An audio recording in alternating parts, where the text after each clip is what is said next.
All right, everyone. Welcome to Masculine Geek number 143. This is the Fireside Chats, the Random Talk Wednesday. Initially, this was to be Drew's campaign. Drew is DM. He had something come up, so he had to cancel, and Amos is sick. So, no game this Wednesday. We're going to reschedule for the following Wednesday. So, you get us today, and we have a special guest. We have Mr. Nick August of Punch Riot Magazine. There he is. He's drinking his water today. I don't believe in alcohol anymore.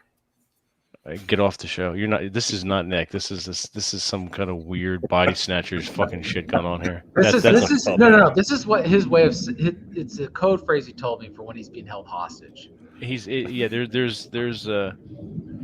are evildoers in his house apparently. We need to send The feds finally read Punch Riot and they're like, we can't have this. We can't have this shit. We got to send a team south of the Mason Dixon to rescue him. That's right. So they decided to create the competitive magazine Penicillin. Well, Ernst Graff, I was about to say it was all Ernst Graff is the one who reported me, so he could he could throw out his shitty copycat rag and hopefully put a dent in the market share. Right. Seriously. So how's everybody doing?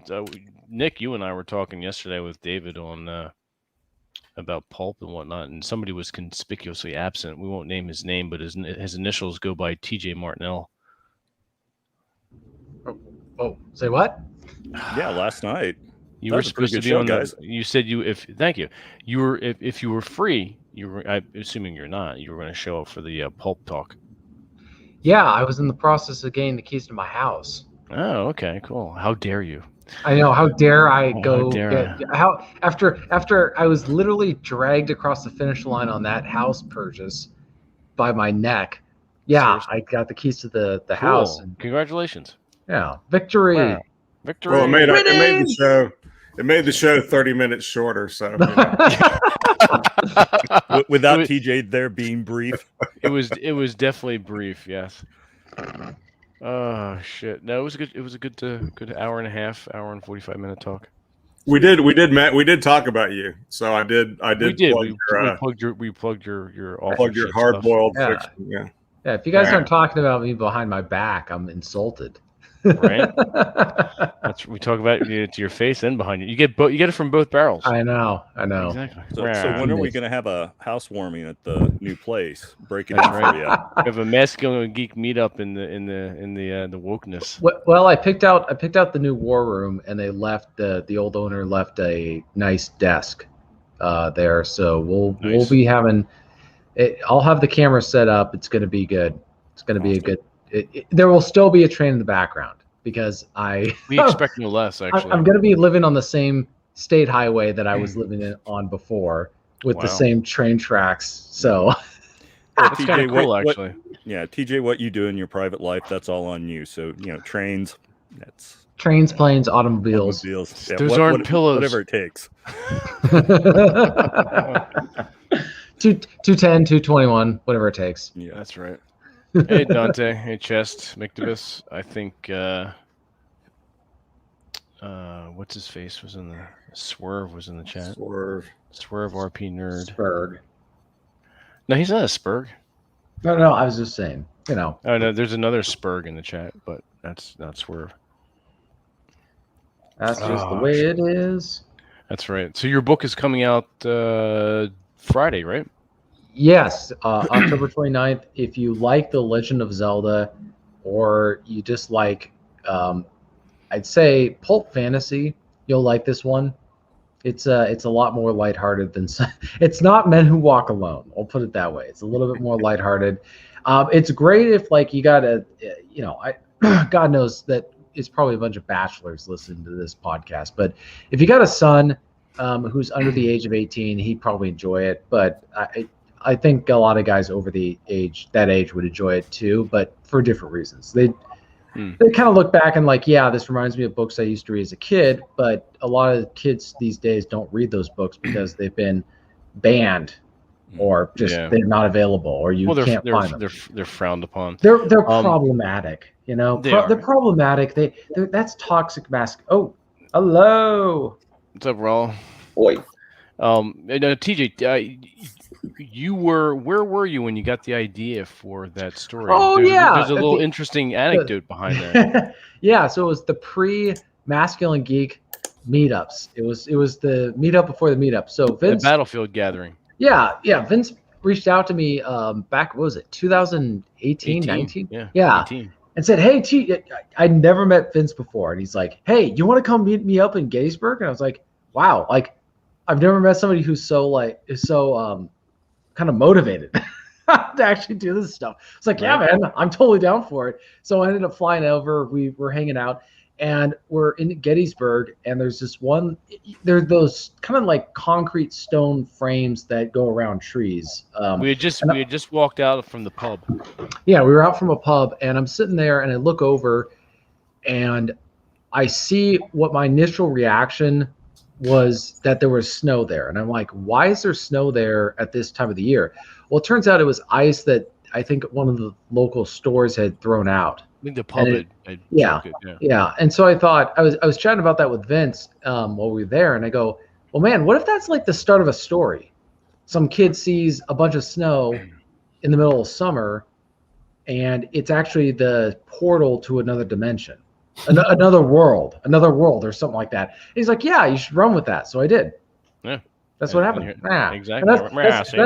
That's what happens when you hang out with us. We come up with good ideas. Exactly, business ideas, creative ideas. Then it was totally destroyed by Mr. Aaron Clary. So that kind of negated everything. No. This was before he took his Spirit Airlines flight and needed an itinerary to hang out. Well, that was like one of the first things he said. He's like, well, what's the itinerary? What's the itinerary? I'm like, what? Just, we're going to get up in the morning and go to breakfast. That's it. There's no other fucking itinerary. That's yeah. And then we go to the Gettysburg, and like this very kind of like monumental place, very spiritual. There's like, you could sense the ghost there. And Aaron's like, well, how much GDP is this place generating? I mean, it's a bunch of trees and some fields. No, we should put a factory there, and we should produce cars and get America back on track. And then we should all major in STEM. Aaron was a good lad, but it was just like he didn't get the significant. I don't think he got the significance. We're at the Little Round Top, which is like one of the most pivotal moments in the Civil War, because if the Union had lost that spot, the Confederates could have flanked the Union Army from behind and won the battle and potentially won the war. And they didn't. And we're there, and Aaron's like, yeah, it's a bunch of hills. I'm like, yes, Aaron, I understand it's a bunch of hills. Like, way to deconstruct one of the most important moments in American history, but something important happened here. Yeah, it was there walking Civil War any battlefield really, but walking a Civil War battlefield, there's a certain reverence to it. Yeah, you're real quiet. You're like in tune. Your senses are heightened. You're looking around. Then Aaron pops up with the gay hand and the cup of coffee. And like, what's our itinerary and how much GDP have we generated from this battlefield? Not much. How's everything with you, Raul? What's up with good, man? Good. What's going on with you? Well, we were expecting to play tonight, but nah, it's all right. It's true. What are you gonna do? God damn it, Drew. Yeah, Rollo has a new book coming out too, don't you? Yeah, I do. Yeah, he does. Yeah, I'm being a rascal again. Oh, hang on one second. I'm switching over my audio. I've been screwing around lately, actually, with Logic Pro, because I've been writing some new songs. It's on me to actually be creative in the band for once. Cool. So a lot of times when I'm playing, I play in a very kind of like multi-generational band. I think that's probably a given these days. No matter what for me. Are you the old man in the band? No, I am actually not. I used to be, but not anymore. Well, I mean, I'm one of the older guys, but the guy who is the other guitarist in the band with me, his name is CJ. He's like 25 years old, works at Tesla, makes like at least $200,000 a year, has a kid, has a wife already at 25. Like, and I've known him for 2 years, and that's been the way he's been since like he was 23. So CJ gives me like hope for the future, really, with respect to like, Generation Z. There's a few kids. Okay, there's a few kids that give me hope for the future. And CJ is definitely one of them. He's very talented, very much a virtuoso player, which surprises. Don't tell Aaron.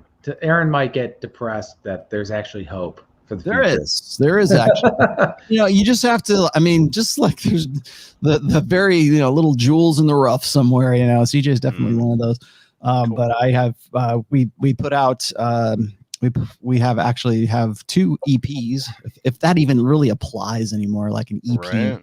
But it's it's a collection of 4 songs. So I have 2 of those. So we have 8 on Spotify right now, and we're in the process of putting another one together. And sort of we're looking for a new bass player at this point, because we're always looking for good, like finding musicians that are up to like CJ's level and my level, and Steve, who's our drummer's level. I mean, Steve is like a mathematician when it comes to playing. And I've learned a lot from both of these guys, which is interesting to me, because that was a valuable lesson that I've learned in the last 2 years. Is it doesn't matter how old somebody is, they can still teach you something, and how young or how old.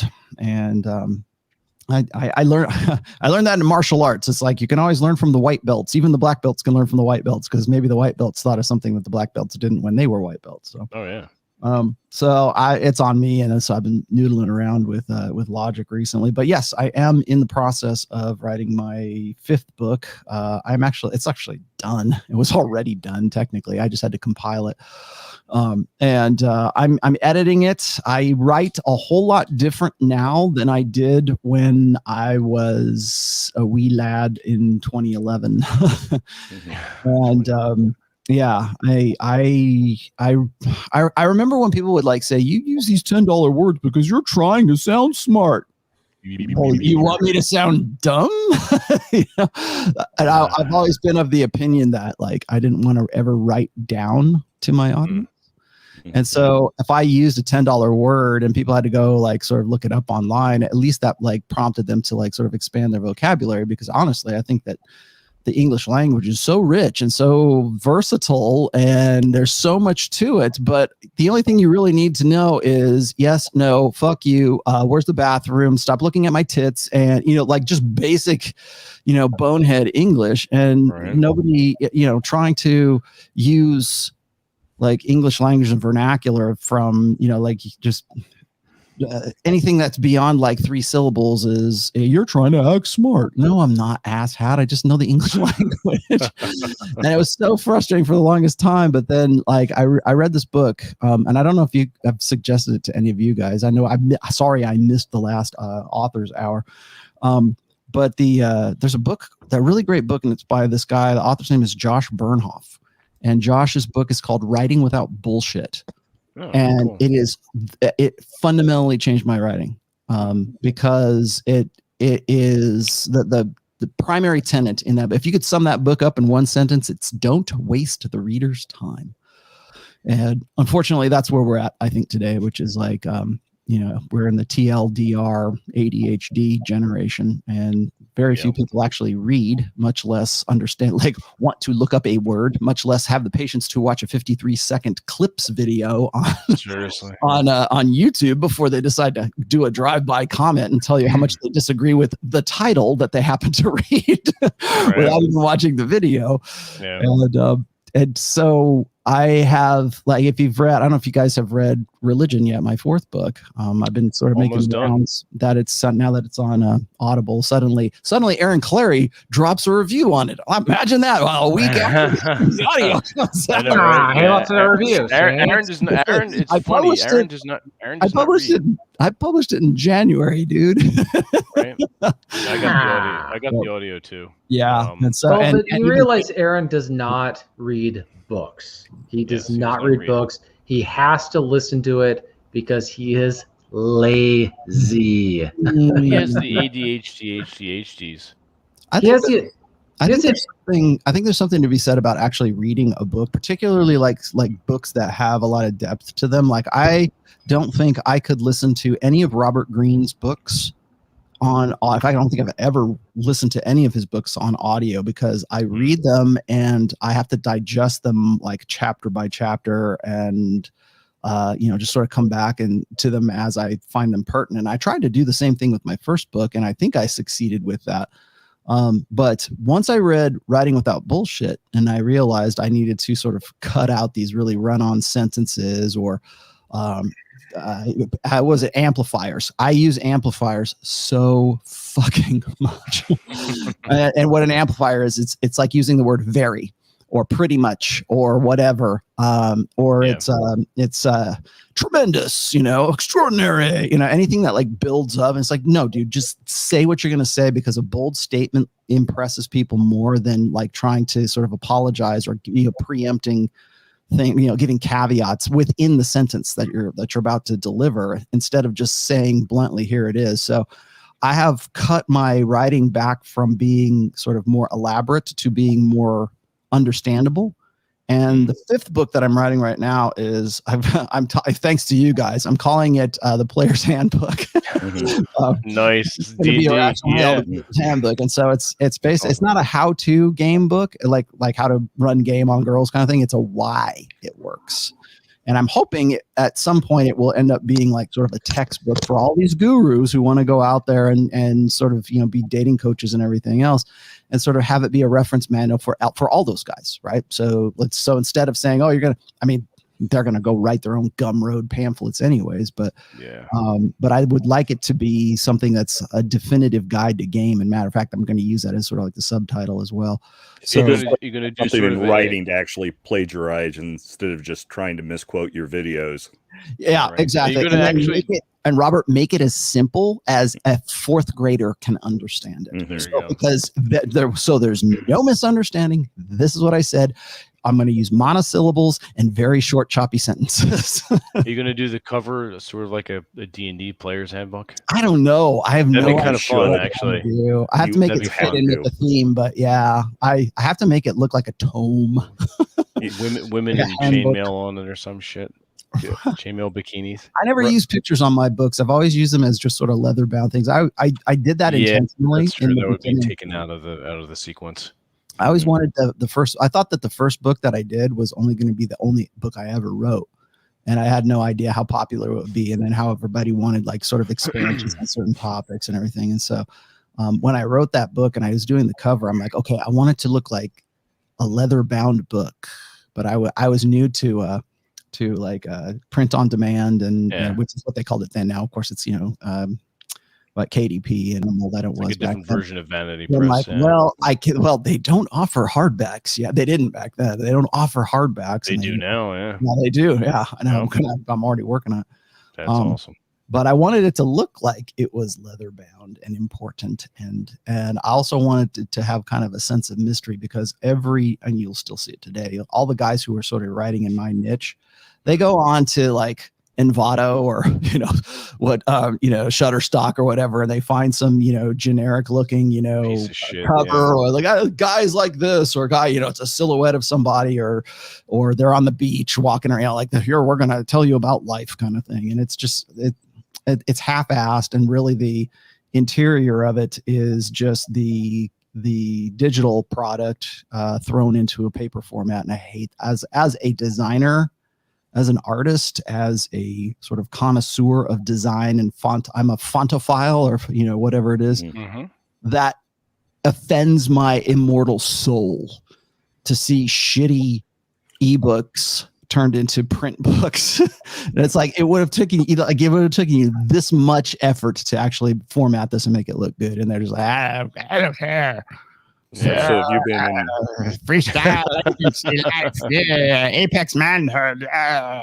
Nice screenshot there. Enjoying Jethro Johnson's latest rant on book covers on Twitter. Oh yeah. I think I picked up one of that. What did he say? Oh, he was been comparing. He did the Princess Bride one. He started off with that. Yeah, and then it just escalated from there. But I mean, even today he was showing like a vintage cover for a book. People just and then lost a more modern one. People just lost their shit. Well, in defense, like I actually had a paperback copy of Princess Bride, the book, not the film version. I don't know if they ever did a film adaptation or novel adaptation of the They just film. did a cover. They did a Yeah, cover. I have like I had had the original, and the problem, and this is the problem they had with this film, is like it was the same thing with Office Space. This is such a unique book. We don't know in story. We don't know how to market it. Is it a romance? Is it an adventure, swashbuckler? It's a yes. Right, and that's the problem. That was the problem.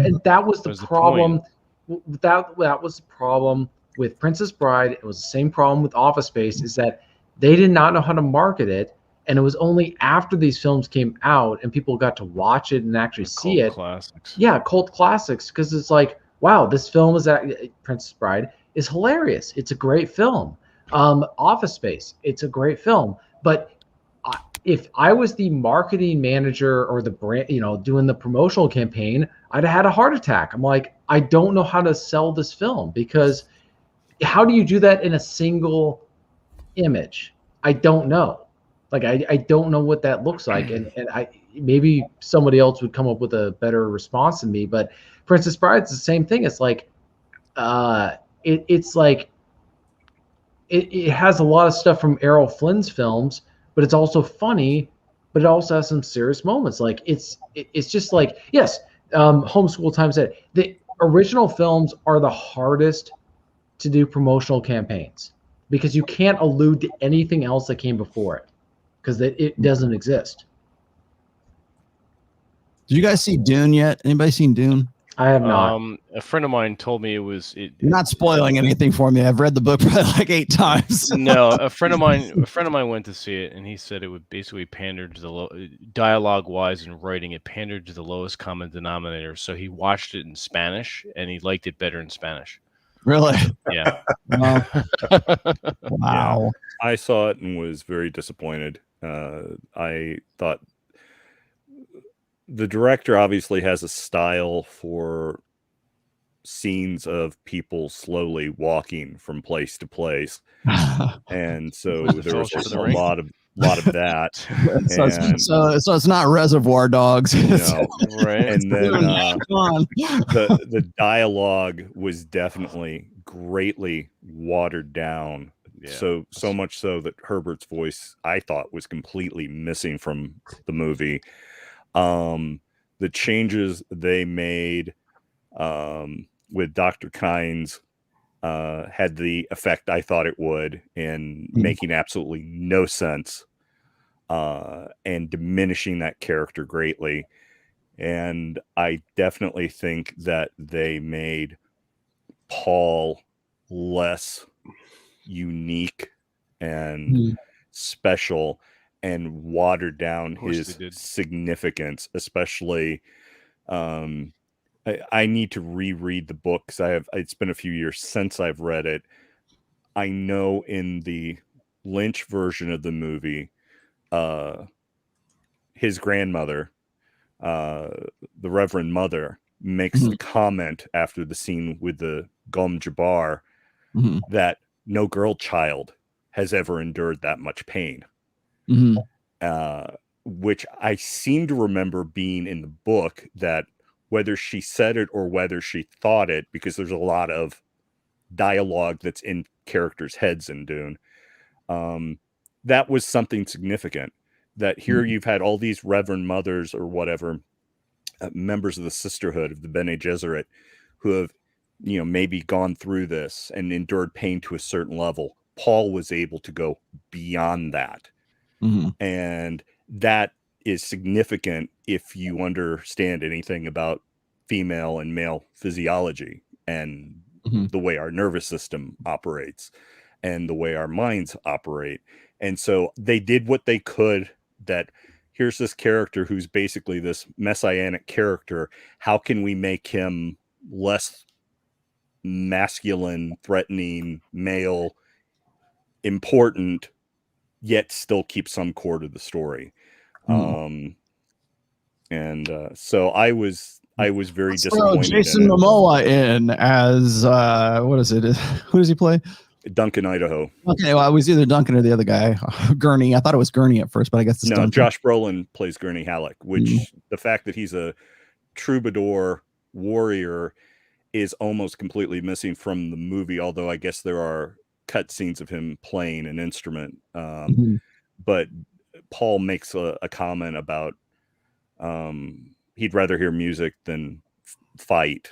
But again, like I said, the dialogue really, really watered down. All the beautiful poetic language of Herbert is pretty much removed from this movie to make it as bland and as dumbed down as possible for the modern audience. That's my opinion. So I was very disappointed. Yeah, that's what my buddy was saying. Yeah. But watch it in Spanish. Apparently it's better. Now I was a little, now I don't know, maybe this is just me, because I always grew up with like the sandworms sort of having that like try opening in their mouth kind of thing, like, you know, like the alien egg or some shit like that.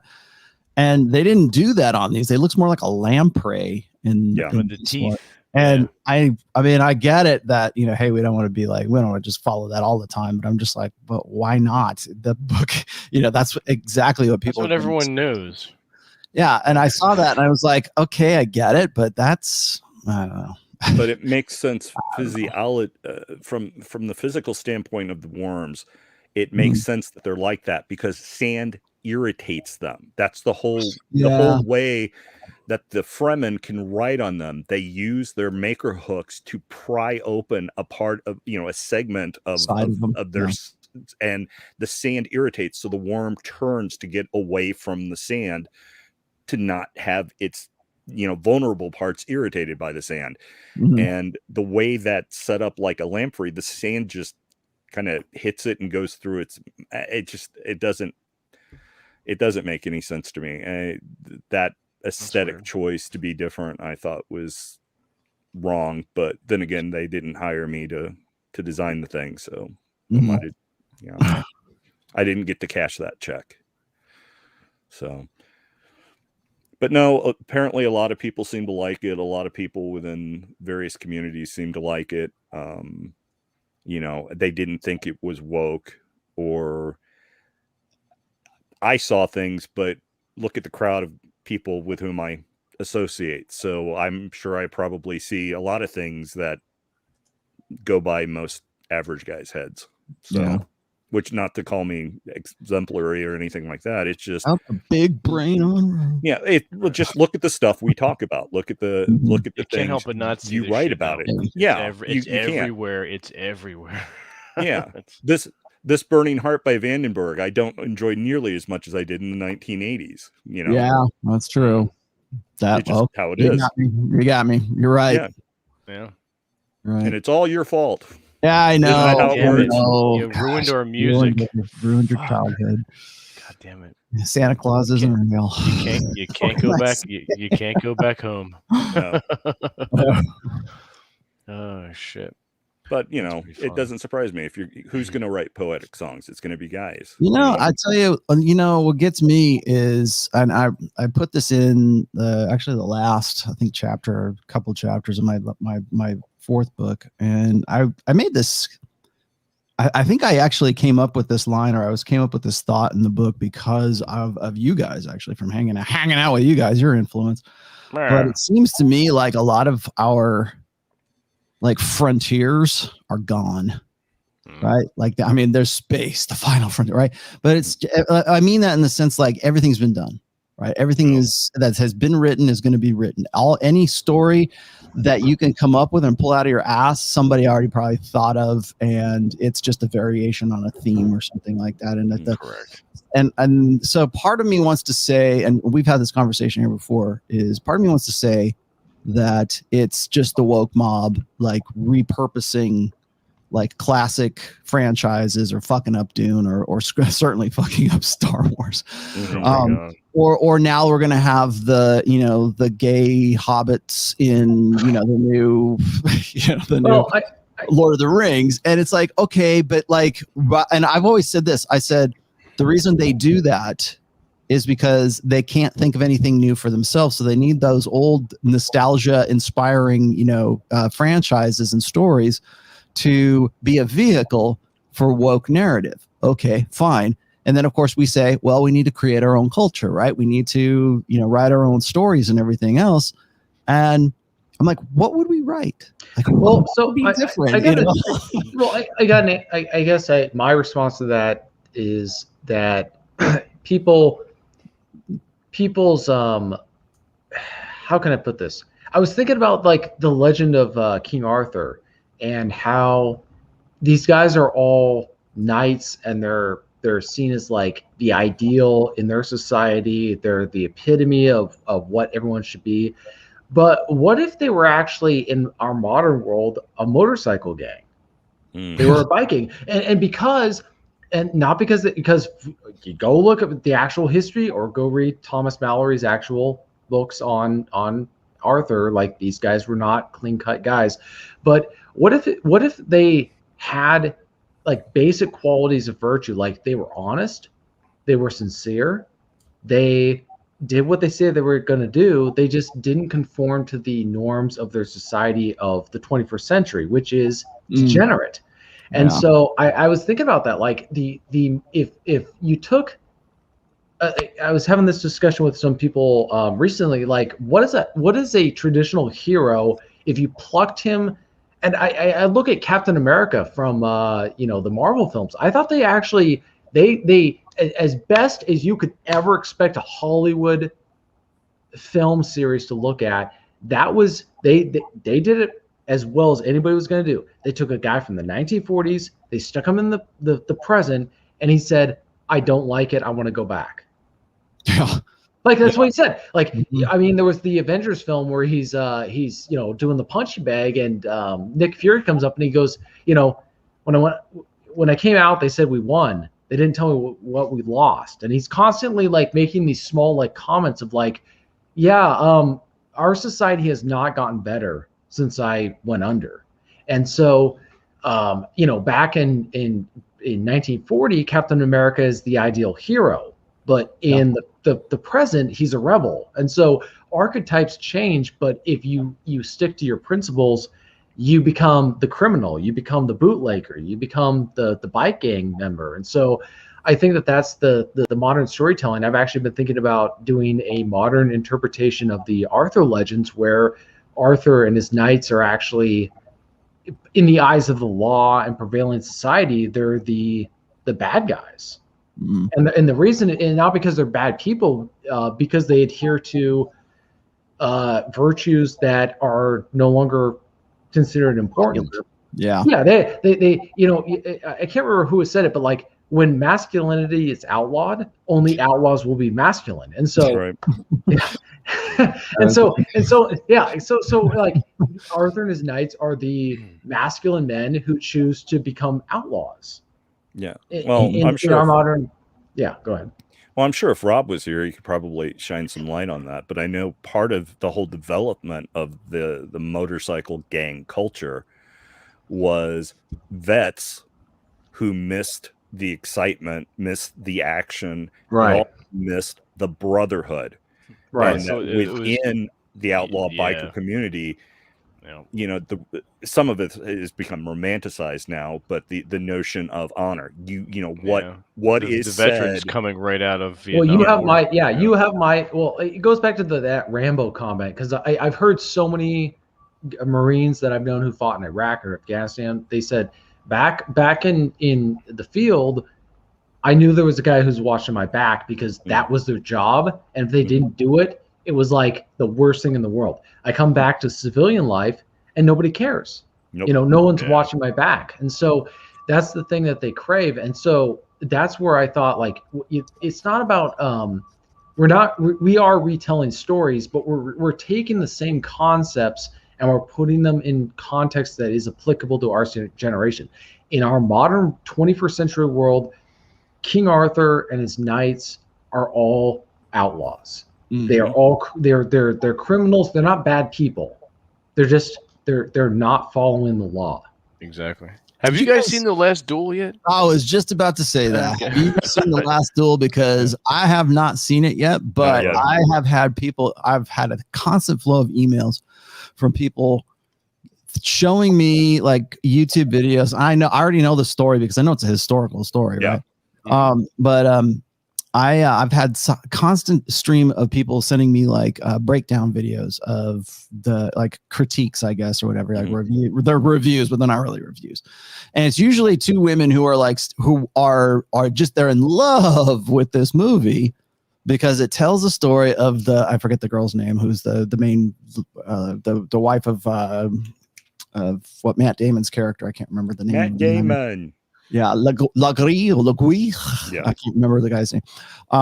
But and of course she's raped in the movie, right? Medieval Me Too, the way they exactly. do it. And and I thought what was interesting to me is watching these, and there's several of them. There's one that I have in mind right now, but I've seen at least 3 or 4 of these right now, and it's usually two women who are talking about how brave and courageous the female lead is in all of this, because they tell it once from the alpha fuck side, they tell it from the beta buck side, which is the husband side, and then they tell it from the girl side, the woman's side in there, and they were property back then, and it's like every trope that you can think of, every like historically inaccurate feminist trope that you can think of all comes to the front. Well, and it's like, no, I think what's funny to me is that there is this almost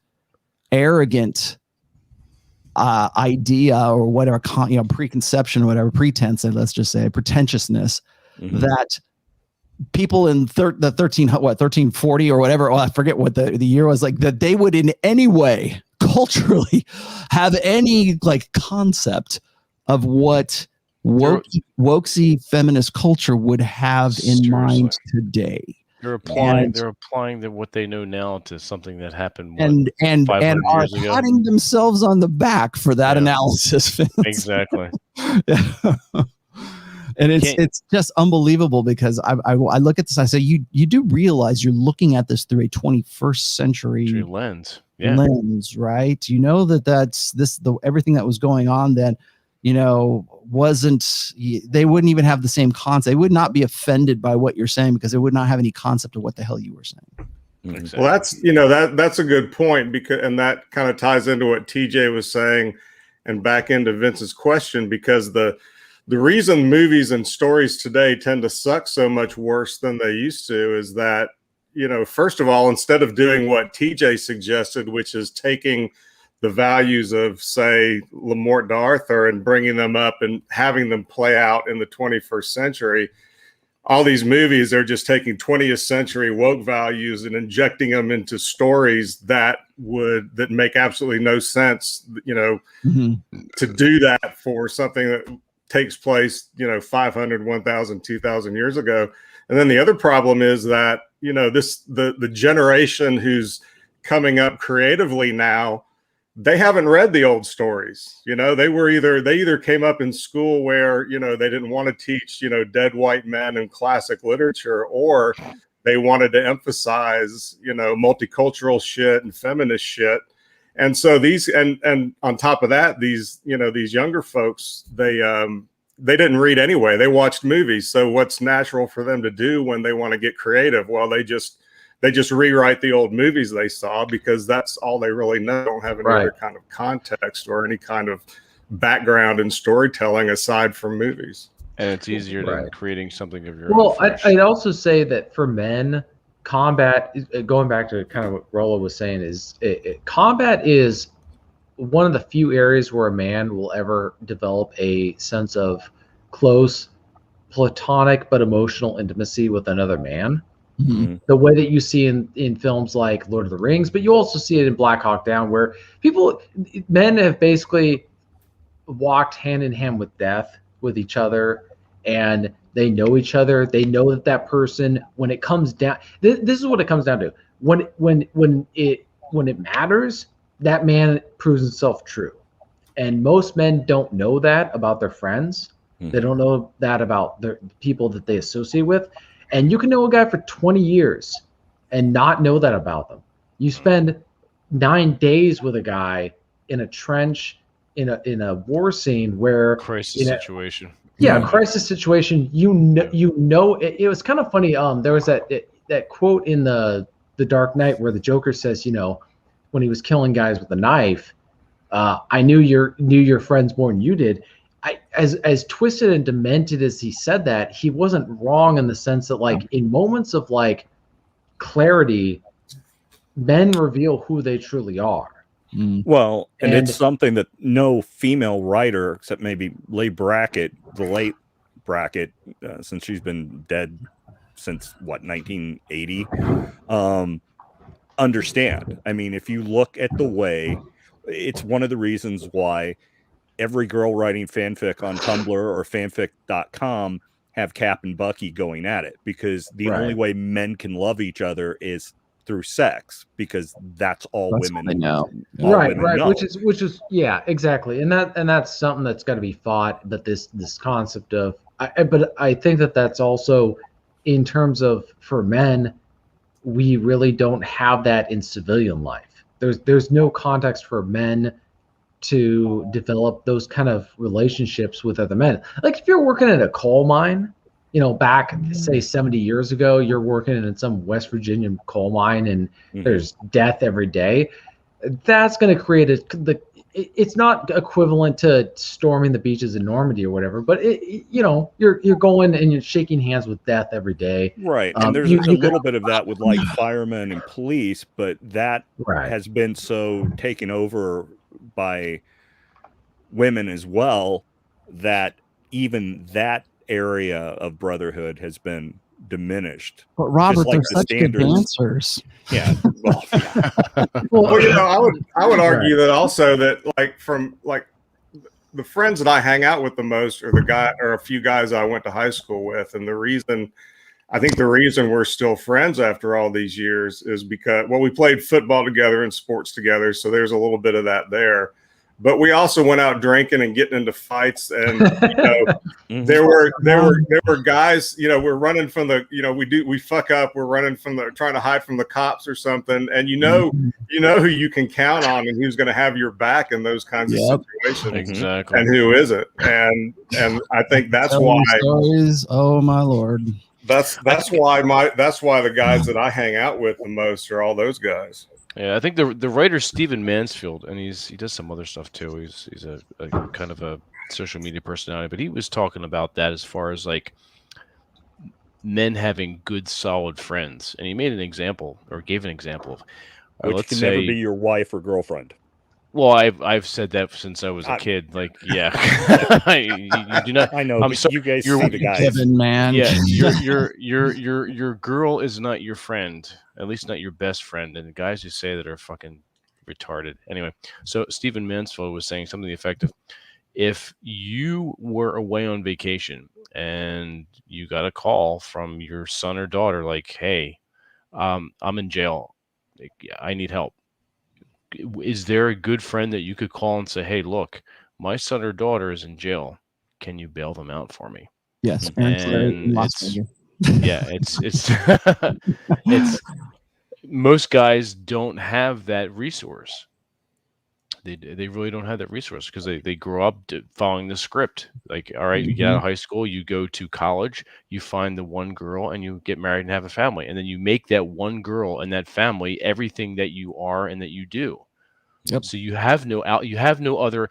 Your circle of empathy is so, for lack of a better word, insular. It's so small that if something were to happen and you're not around and your immediate family's not around, you don't have the resources to remediate that. No, guys just don't have that now, and it's important. It's extremely important. And we've been talking about it on Masculine Geek for what, 3 years now. Raul's been talking about that. We all have been talking about that. It's extremely important. I was just saying that about like Pat Campbell not too long ago on my aunt, his I did a little memorial show for him on Sunday. But I was saying exactly the same thing. I was like, who do you know that would be a good choice to like give a eulogy at your funeral? Like, who knows you the best? Is it your wife? Is it your brother, your like actual biological brother? Is it your best friend? Like, who would that be? And I had to stop and think about that, because I know Dr. Everett Piper is going to be the guy that gives I'm sure it will be him who gives the memorial eulogy, but I'm like, who would give a good account? And that's why when I was doing that show, I was like, I better be like on my game for this show, because if it was me and I was dead and it was Pat giving my eulogy, I would be like, you better get everything in, you son of a bitch. And I mean, maybe I would try. He doesn't know enough about me to give like a full, account of my life or anything like that. And I don't know enough about him, honestly. But what I do know was, enough to sort of like, I thought I did him justice at least. But then I thought about it. I'm like, would my wife be the best person to give my eulogy? Would it be? Well, I think the challenge, Rollo, is that some people who know, like there's people I've known for 30 years. They don't know me as well as some people who've known me for 3 years. They just, because who I was for 30 years is not who I am now, but they also just don't know enough about me. I'd say that like that's the challenge. It's like who's the best man at your wedding? I'm a bachelor, but there's guys who know me better now than guys I've known for years, and so they can give the guy who's known me for a long time can give a eulogy for the guy that I was. Yeah, but not for the guy who I am if I would die tomorrow. And also there's just guys that for a long time, but you don't share a whole lot with. And then there's the guys that you know for a short time, but for whatever reason, you're able to open up to them. Just tell them about. It's crazy. I was meeting a relative of mine I hadn't seen in 10 years, and they're not very old, but they're in their late teens. They've shared more with me than probably they have with their own family. Mm-hmm. And for reasons I don't know. I can only speculate, but you walk away from those conversations thinking, I know more about them now than probably their own family. Yeah. And that's where the eulogy thing is kind of complicated, because someone wants to give a summation of your life and your accomplishments and your achievements and kind of give a summary of who you are, and they don't know you. Perhaps they may get it totally wrong, and there's some person who knew you for 5 minutes who that's spot on. It's not the person. Spot on, that's not the person that I knew. When Rollo kicks a bucket, we're all playing D&D in his wake. On the casket. I'm going to be rolling D20s on that sucker. That's right. We're doing a Gary Gygax. We're gonna drink a lot of aviation gin. Rollo con. Please do. Drink aviation gin. I'll wear my pilot outfit stuff, and there you go. Show up with Reese. I've still got my flight suits from when I was in the service, so that's not a problem. We'll do that. We'll play Crimson Skies on that sucker's car. Blood red skies. Yeah, blood red skies. Well, it was kind of. I was showing my uncle had not seen Tombstone since it came out back in theaters back in the 90s, and so we were watching it again, and he loved it. And there was that scene at the very end where Doc Holliday is basically in the sanatorium and he's dying, and he tells Wyatt, like, you ever cared about me, please go.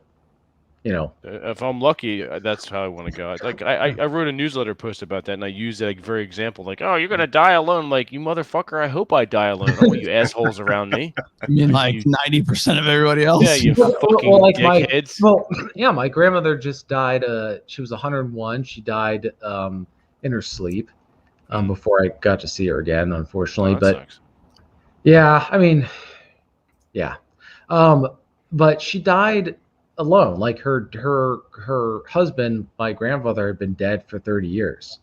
So, like this whole thing about too many retards have watched The Notebook, where they die with holding hands. It's like, it doesn't happen like that. And I understand why people want that to be. Want it to happen like that? Well, if you're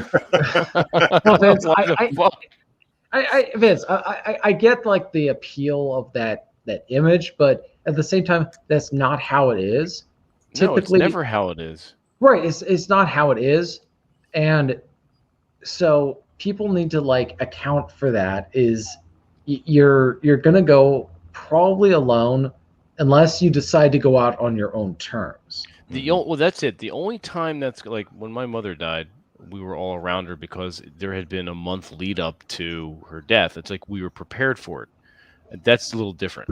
But for the most part, that shit doesn't happen. No, there's too much technology. There's too much medicine. There's too much, people trying to prolong the inevitable. So yeah, it's like it just ain't gonna happen. So going back to the eulogy thing, people giving a speech at your funeral, it's like some people will know you more. What Quintus Curtius wrote that thing about how an anecdote can tell you everything you need to know about a man. The one about Sean Connery. Some guys will probably know more about you in 5 minutes than other guys will know about you in 50 years. Yeah. Because they see a part of you or you at a moment that reveals your true self, and it could be a crisis. It could just be. There's a lot of people, TJ, that are just not aware enough to even have one iota of interest about fucking being interested in somebody else. Yep. They just don't fucking care. In fact, with most conversations, all right, this is different. But if you go out during your day and you talk, I've mentioned this before. You talk to someone, even at work, you're like, "Hey, how was your weekend?" And they say something, then they ask you, and you're about to say something, and then they go back into what their weekend was like. They use that as a fucking springboard to talk about them. They don't give a shit about how your weekend was. They just do not fucking care. Mm-hmm. They care about talking about themselves, and that's why you get a lot of these people that don't know about you. They just, when you're talking to them, that's like George Carlin said, there's a goddamn neutral zone around their head. Mm-hmm. They don't fucking care. And the ones that do, you got to fucking hold on to them and actually cherish that fucking shit. Yeah, you do. Because that's why do not give a shit.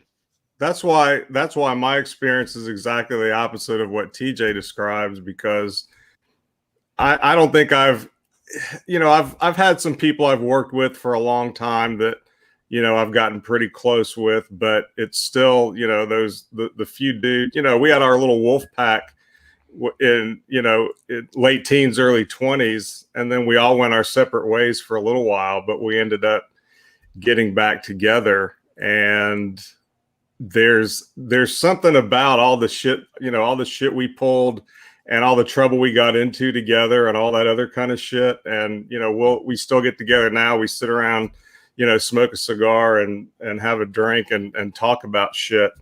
And there's nobody else I do that with. Mm-hmm. Possibly my brother sometimes, but that's about it. Because there's nobody I meet now that I think is, in terms of that, it's not so much a judgment. It's just that, okay. You can call it a judgment, really. That's fine. Yeah, well, this is like not a judgment. Go with judgment. Go with your all first about gut feeling. Yeah. You fuckers. It's just like to me, there's no point in going there. Now every now and then I'll meet somebody, but for the most part it's just there's no point in going there because maybe this is part of just being an old fuck, I don't know, but there's there's all the same old jokes and all the same old crazy shit that we can refer to without having to explain it all. Exactly. And I just don't feel like talking a lot. Right? You just want to rattle off a goddamn Ghostbusters quote and have done it's with like, it. Right? I know. God, I will never. I have a good friend who we were having a party at this place, and he got drunk and ran through a sliding glass door.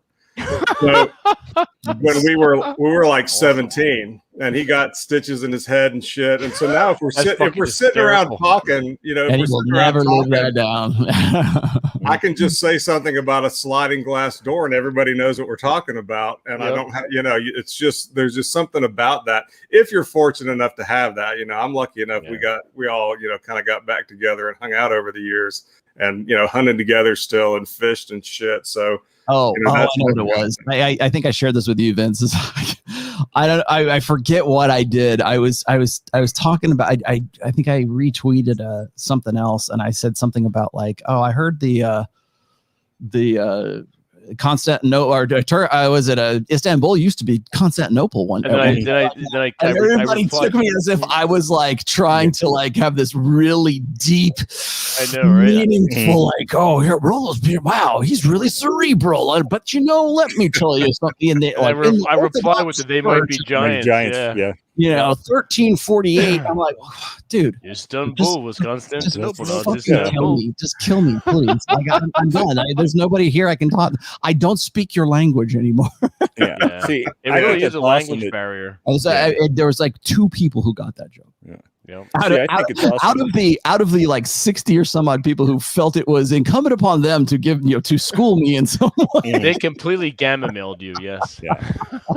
See, I think it's awesome, Nick, that you've got that. I wish that I did, because I totally got that. I think I replied with that.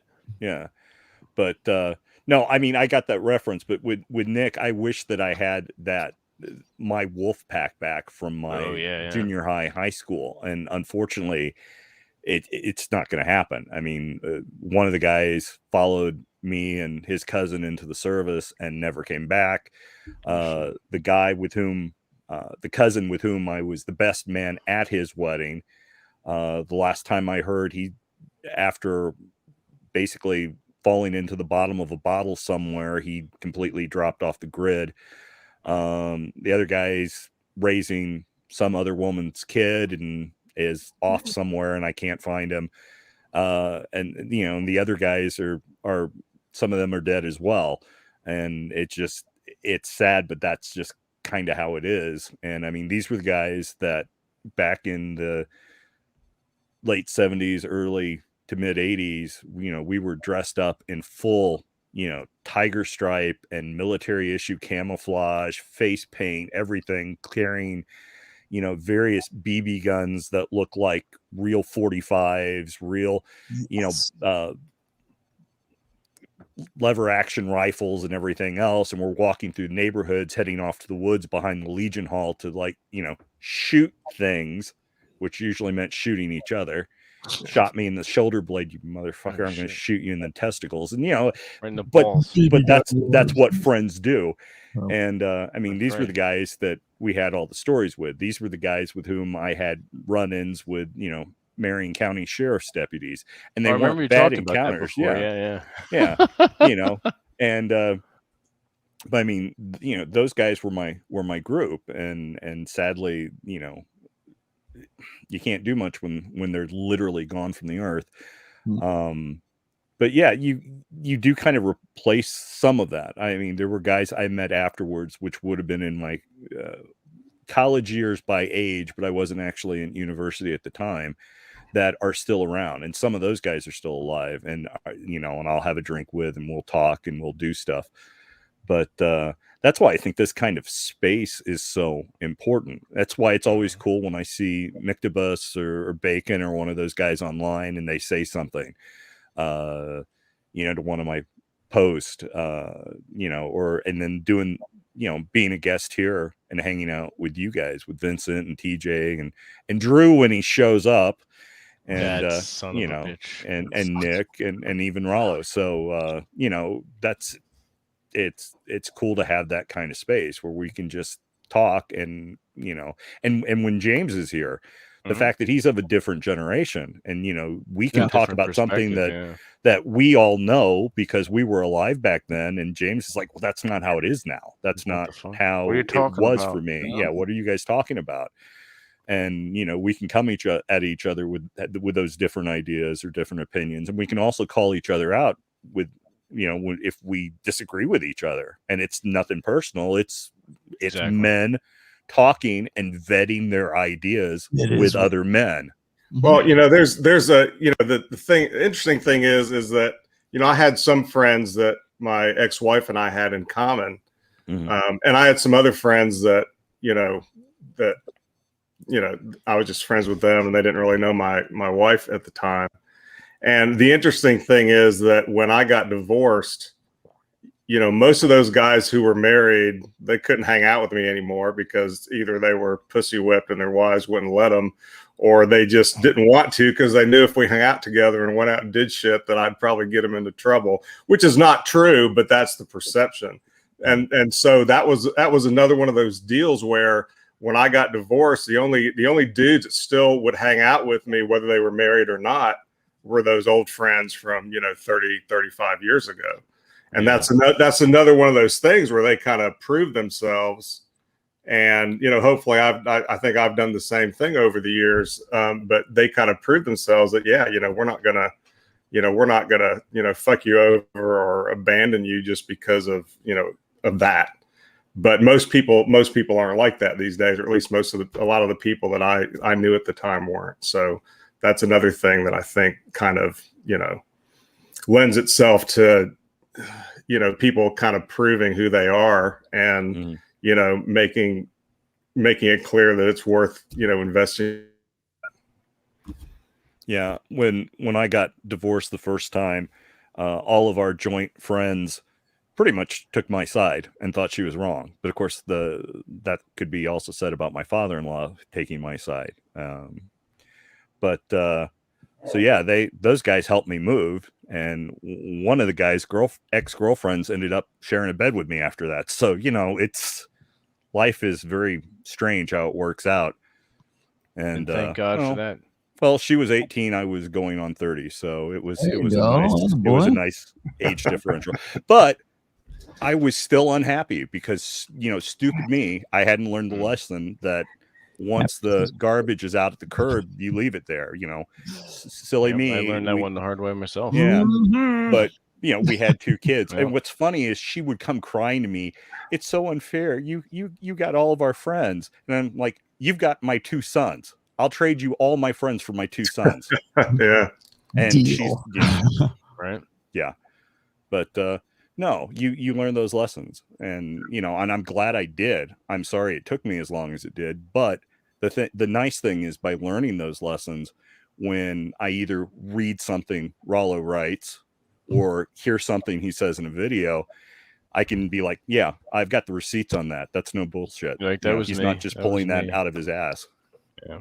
And you've been there. Yeah, Vince, I know you've been there, although I've not heard all the stories, but you and I have kind of talked about the fact that we would both be, you know, probably millionaires with jetting around the world if it wasn't for the fact that we loved women so much. Exactly. I needed to not be so concerned with women, and the internet needed to be instituted earlier.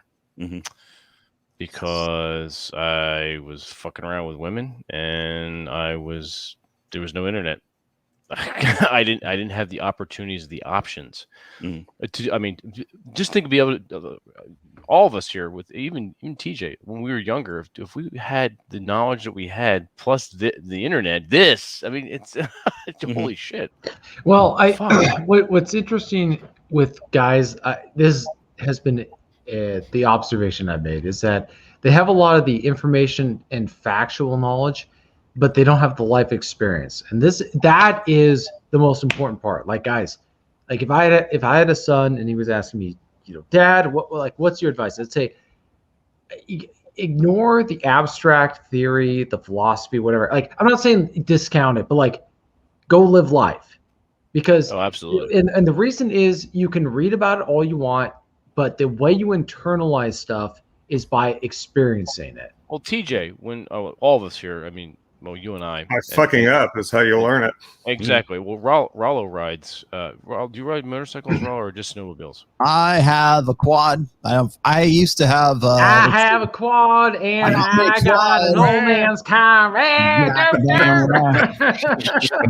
What I'm getting at is, no, I had I actually had nothing but motorcycles from the time I was like 18 or 19 till I was 24, 25, just because it was impractical after a while. But that's all I ever rode. I had actually I had a total of 4 motorcycles. Yeah. Oh, wow. Not anymore. No, I just have sleds and I have my quad now. And I have 2 waivers. The point is, and TJ, this is even to you as well.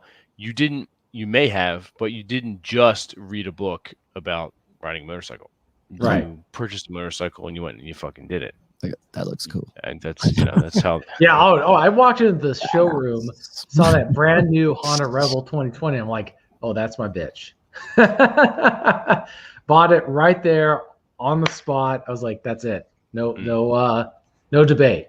Like, that was it. Like, that motorcycle, I'm determined. I just decided, because not this moment, but like, I was telling somebody, they're like, how long are you gonna have the motorcycle? I go, till the day I die.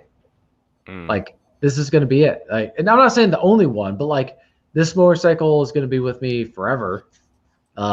Just because I love it. I get so many compliments when I'm riding on it. I park it, or I'm in the middle of traffic on Highway 2, and people were like rolling down their windows. I'm like, dude, this is an awesome bike. Or it's a chick. Yep. Yeah. Like, why would I ever give that up? No, and if we're lucky, we'll die on one. Well, that's kind of my plan. Now you know I don't have one. No, my plan is... in 30 or 40 years, I want to. That's fine with me if I go out. What I'm saying is, if I go out on my motorcycle, that's fine. Yeah, I'm gonna go to the most when I'm old as Vince. I'm gonna go take my motorcycle and go to the most dangerous, area of my state, and just ride. And I'll let the forces of nature take their. Just you're in Washington, just ride through a feminist rally. Yeah. I'll just go through and say, "Hey, I'm not a communist." Right. Hey, have you guys ever seen the movie Secondhand Lions? Mm-hmm. Yeah. When what's his face beats his kids' asses in the bar. I was Yeah. It's like, no, not the knife like this, like this. Not like that. Yeah. But there's 4 of them. I can take them. go easy on them, Hub. Go easy on them. Yeah. But see, remember this is at what the happens. end. Oh God. Yeah, at the end of the movie, how did they go out? They were done. On the They'd done plane. everything. That's how they Rob and I are going to They go out, got in the- actually. Yeah, they got in the plane Yeah. and they went flying, and it's like, there's the barn. The doors are open. Do you think we can get through it? Right through it. Upside down, Yep. and Yes. But yeah, there are a lot of things in that movie that I really liked about the lessons about being a man and what's important. And yeah, there are some things that we could probably debate or kind of that one true love that you never get over. Well, you know what, that kind Rob? of stuff. There's nothing wrong with getting your heart broke by a woman, and I think every man should go through that. Absolutely, should fucking go through that, and then pick themselves up, dust themselves off, and get back on the goddamn horse. And every man, what do they want? They want to be Indiana Jones. They want adventure. All men want fucking adventure. Yeah, they maybe do. not we the Indiana do. Jones in this new movie. Well, not he's old and decrepit. Where she becomes, Indiana Jones. Oh, are they going to go ahead and do that shit with the female? Oh, Phoebe Waller-Bridge, is going to be the new Indiana Jones, and in fact, well, here's how we combat that. We just don't go and see it. Yeah, exactly. Yep. I refuse. Yeah, I'm not seeing that shit. Well, it's been delayed a year, so we'll see what actually happens. There may be some people upset at Disney about that, but I mean, according to to cite this one of the sources, the first source, Doomcock. Doomcock. Yeah, the evil overlord Doomcock. Jesus. He basically, according to his sources, not only is old current Indiana Jones going to be killed, but the younger version of him is going to be killed as well, so that he no longer exists at all. and Phoebe Waller-Bridge picks up the hat, and she becomes the Indiana Jones. So the That's Indiana gay. Jones, Raiders of the Lost Ark, Temple of Doom, Last Crusade, none of that exists. It's like they completely destroyed the universe and they're restarting it. Yeah. I'll destroy your universe. That's here he is. The I have a quad Napier. Good morning, everyone. Good morning. You just you should do I'm wear just the here- Cheetos. I'm just here to say I'm just here to say Rolo still dresses like a 14-year-old and TJ needs to be brave. I'm just here to fuck shit up. TJ's been brief so far. Yeah. Is it a golden quad? It's made out of chowder. Jeez. Do they let you have quads in Holland? No idea. Yeah, there is. Are you allowed to own motorsports? They can't do anything. Are we wrong. allowed to do anything these days? Are you allowed to have I a know. dick? It's like you're back under occupation, and we got to go liberate you again for the third time. Well, it is kind of heading that way. Not to shine on your parade, but they are now having restrictions for unvaccinated. So we're heading that way in the Netherlands. Sure. But to answer your question about the quads, we're more at least the Dutch culture is more about scooters for some odd reason. There were a couple of guys who had quads, but that wasn't really a big thing. Usually scooters and I don't know the English word, but when I say the brand Thomas, does that ring a bell with anybody? Thomas? You mean Yeah, like Thomas. Talking like mopeds and Vespas and shit like that. Yeah, things like that. That's more of a Dutch thing.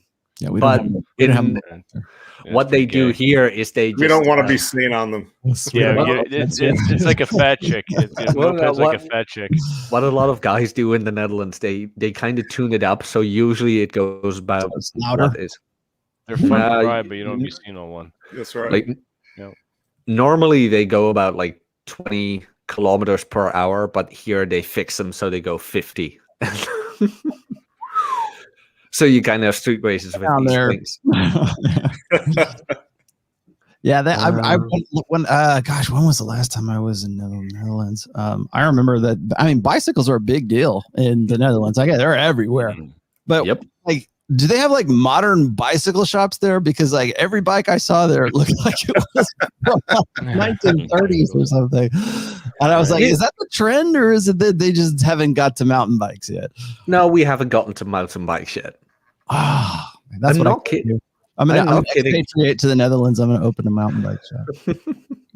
It's a shame. I almost got to go there, but all the stuff going on prevented it. But I almost went to a gaming convention there in the Netherlands, so which would have been interesting. Bring a jacket. That's all I got.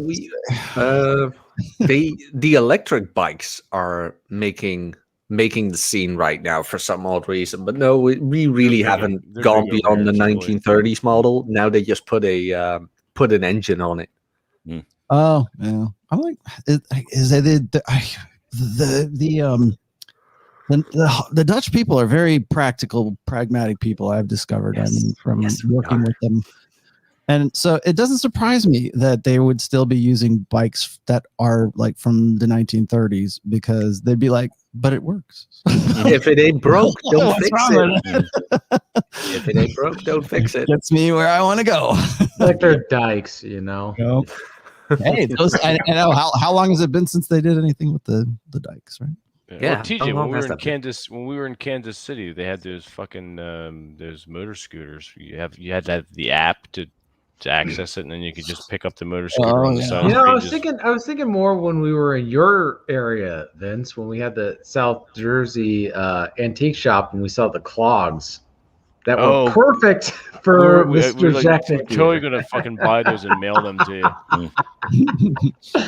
That was pretty fun. We stopped off at this coffee shop that had a really like insanely huge antique shop attached to it. It's like, yeah, let's go. Yeah, I was gonna buy a nice pipe everywhere. Yeah, I was gonna buy a nice wooden pipe, and they're like, "Oh, well, you got to buy." You had to buy the whole thing. The whole thing. I'm like, what? What kind of scam is this? That's right.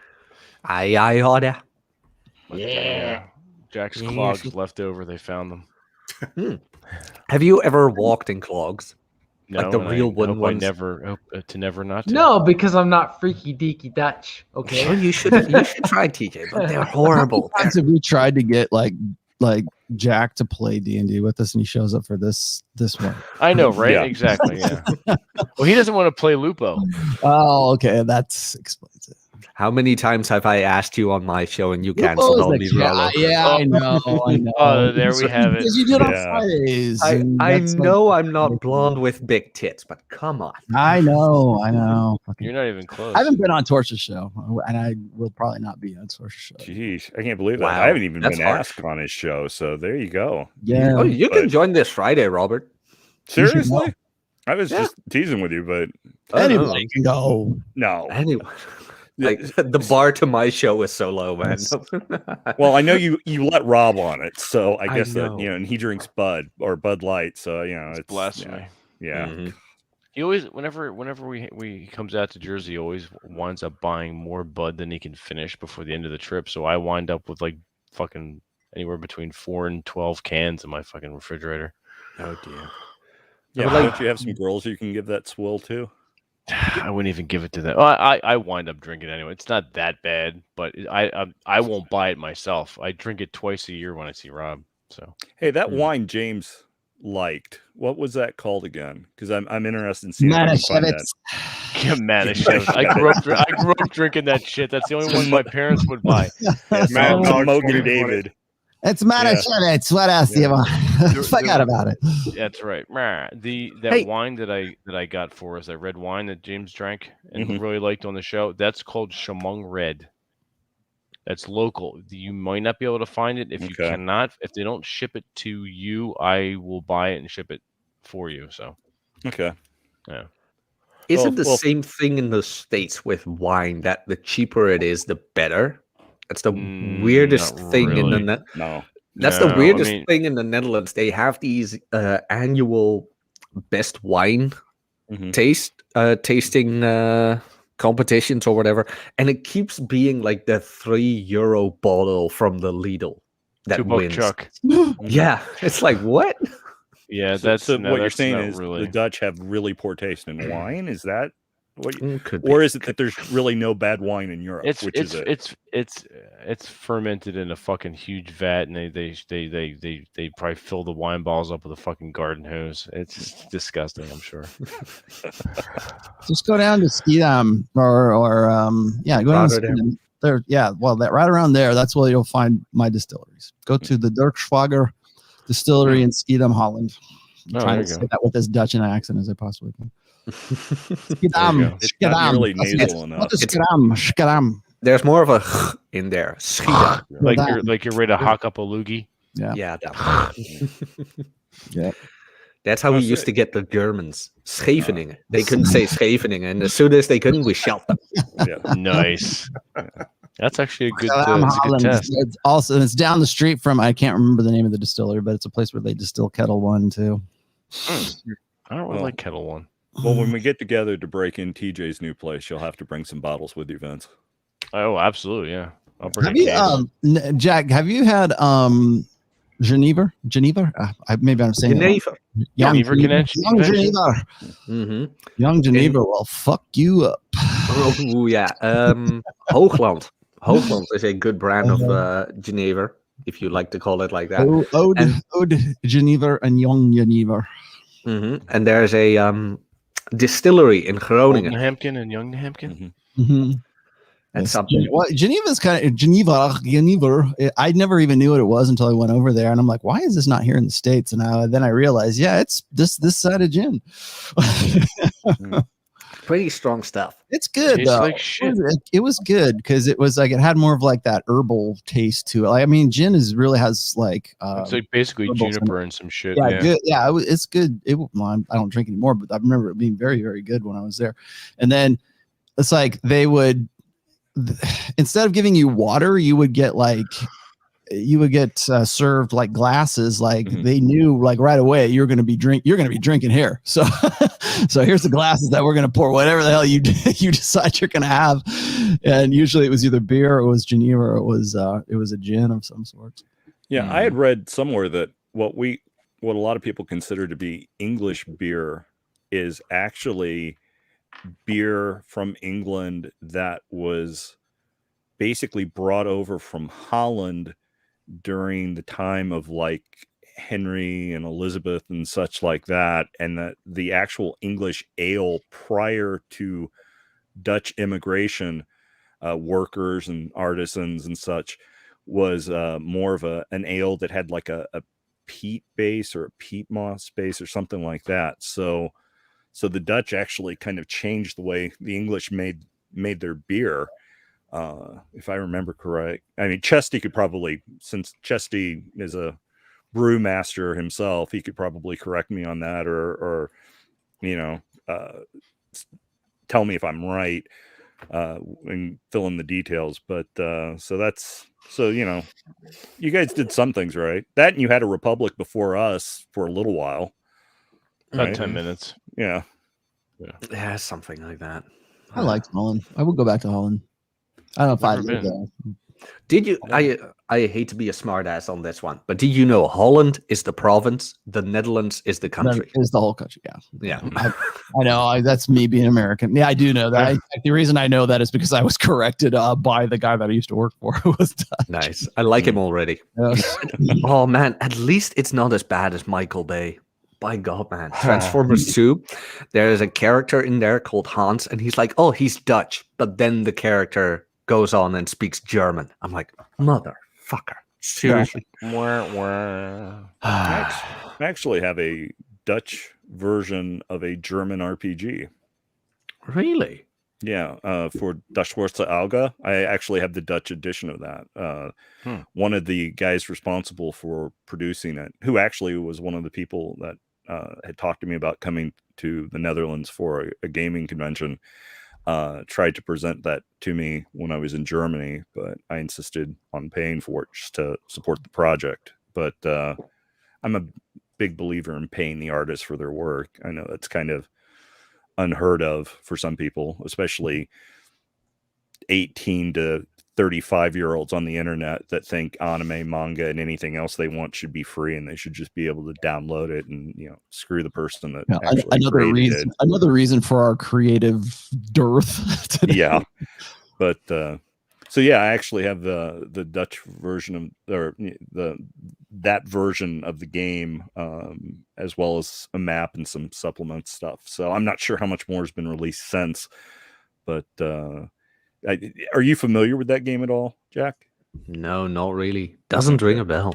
Do you play RPGs or anything like that, tabletop wise, or board games or war games? I used to play the Lord of the Rings version from tabletop. I've been trying to get into Warhammer, but it's like if I'm gonna do that, I want to have the time. I just want to have the time to just sit down, paint, and I would love to actually play it with somebody. But I ran into the problem all of you ran into. Around these places, when you go to a tabletop venue or whatever, the people there, you're lucky when they take a shower. It depends on the genre too. Like Magic the Gathering players. Yeah, there's some of the when it comes, like I find that war gamers, and particularly the older you get, more hygienic they happen to be. But I will say this: I don't know if you've noticed this, and I found myself wrapped up in this as well. I've been playing war games for a very, very long time, but I've always played fantasy war, like played Warhammer 40K since 1990. BattleTech. Yeah, BattleTech was another good one. Lots of them. I mean, I keep coming back, of course, to the Games Workshop stuff, but like I find that the older you get and you stick with the hobby, the more you will be interested in historical wargaming. You'll become interested in Napoleonics or like bolt action. Bolt action is sort of like your gateway drug to playing like Napoleonics, and then you are a lost cause. But I have lots of friends who are like older than I am, who are gamers, tabletop gamers, and they have all sort of shifted gradually from sort of skirmish-based, like fantasy, sci-fi stuff to more historical things. And I don't know if it's just an appeal to that kind of mindset or whatever, but it's really getting back to the roots because I don't own any historical armies yet. So I'm just there it is. Yes. Yes. I could see how I could. If it was good enough for Peter Cushing, it's good enough for us. I mean, that's right. Little Wars, baby.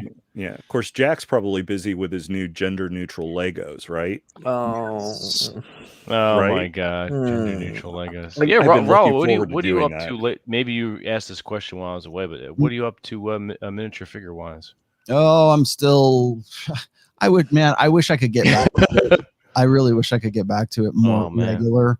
I am at the point right now where a lot of my hobby, other than my musical interests right now, most of my hobbies are just kind of like on simmer or hold entirely. Simply because this is what I do, right? Yeah. I'm writing, I'm doing something else. And like, it's real. Funny you should say that, because I was just talking to the guys on Rule Zero about this and how you get into this, you get into this mindset of like, you got to grind. You're always on your grind, right? You always got to, what's the next class? What's the next book? What's the next show? and you almost can't take your foot off the accelerator sometimes. And I made the comparison. And I think I was talking to Sterling Cooper and Justin Waller in a couple of those videos where I said, I would never want to live the lifestyle of, like, say, Tim Pool, right? Because Tim Pool can't stop doing what he's doing. It's like he can't take a vacation. You want to know why he's in that $1 million mansion in upstate New York or Virginia or wherever the hell he is right now?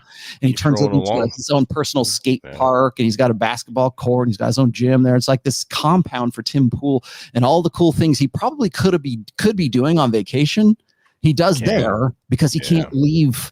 Because the moment he stops, the moment he takes a break, is the moment somebody else laps him on YouTube or whatever, and he's making. And at what point are you golden handcuffs? Yeah. And so you become your own brand, kind of thing. And I've noticed that because I've always been like, I play like D&D with you. I'm thankful for our time together.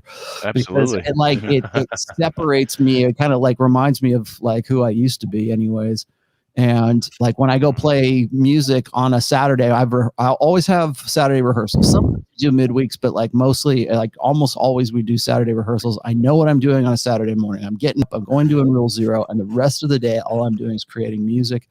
And that's probably about all I'm going to do. And so I focus on that. And I think a lot of people are like this, is that they have so many distractions that it's really hard to focus on one thing at one time. Correct. And if we're not multitasking, we don't feel useful. We don't feel like, oh my God, what could I have done? Like for me to even watch, like, God forbid, a hockey game, but like if I watch even like one quarter of football, just to sort of like, because I like the Raiders or I like San Francisco or something like that, just watch one quarter of football or even got a half. And I'm like, what could I have done with that 2 hours? You feel like you wasted. Yeah, exactly. Yeah. And I'm just like, so like my hobby time is I will eventually get back to it, probably after I'm done with the 5th book. I put everything on hold, all of my pastime, all of my fun time, all of my hobbies, everything else on hold when I did book 4.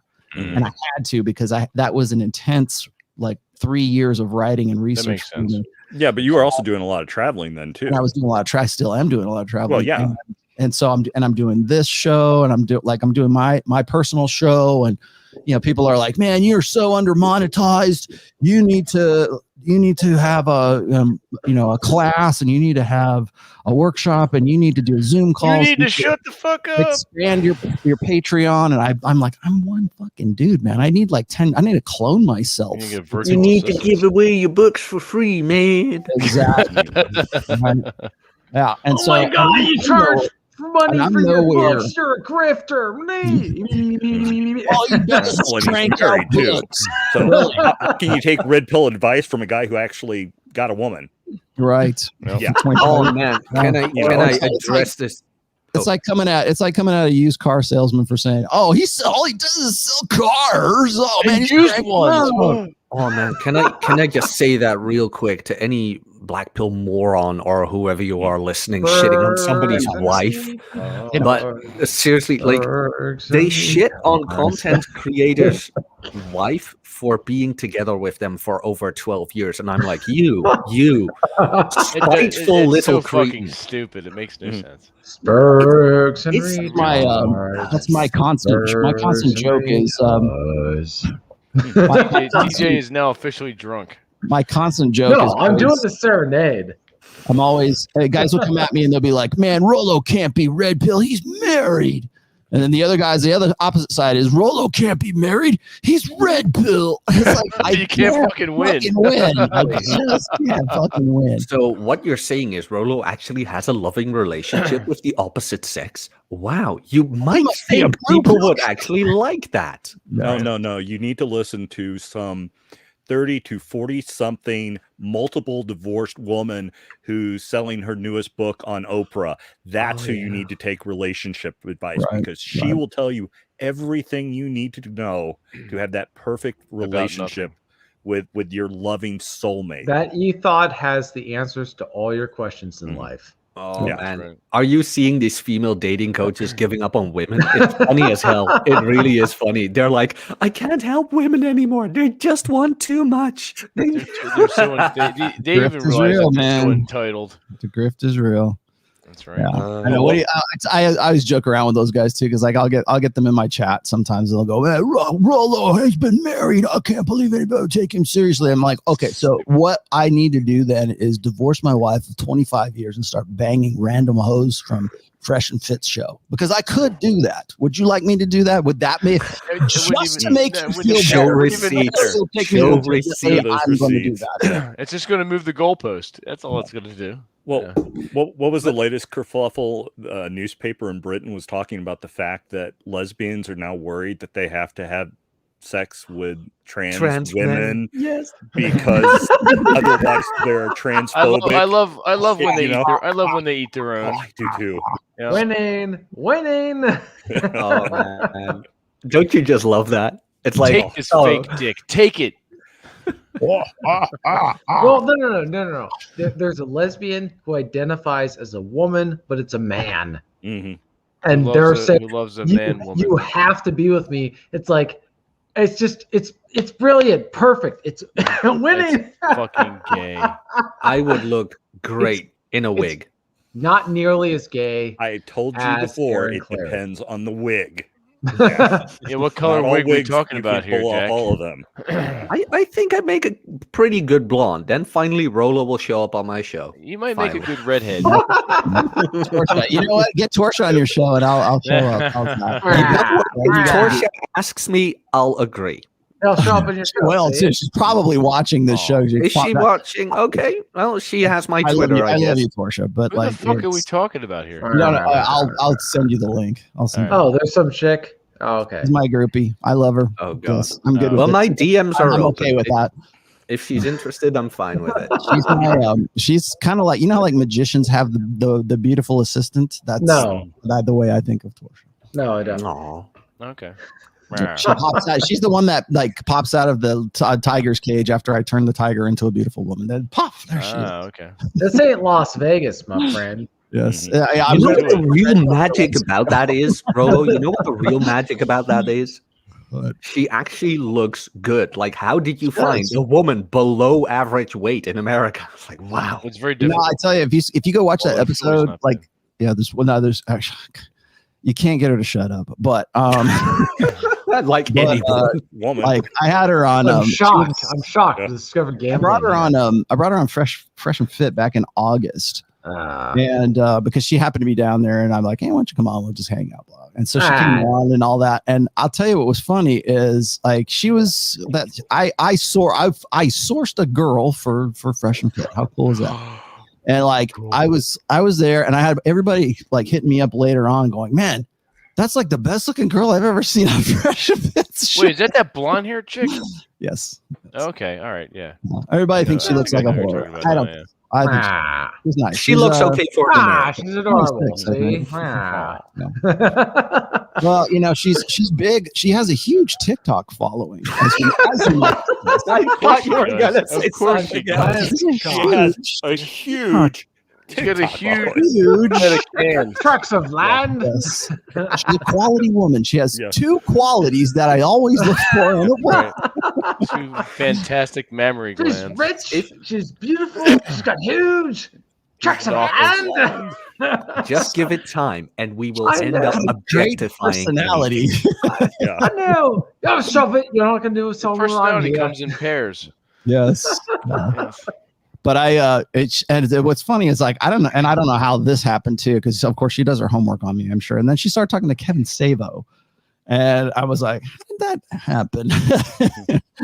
But she's been a follower of mine for a while. She's big on TikTok, as you might imagine, but she's sort of getting she's trying to develop a YouTube channel, and you know she's interesting. She comes at this with fresh eyes. Let's just put it that way.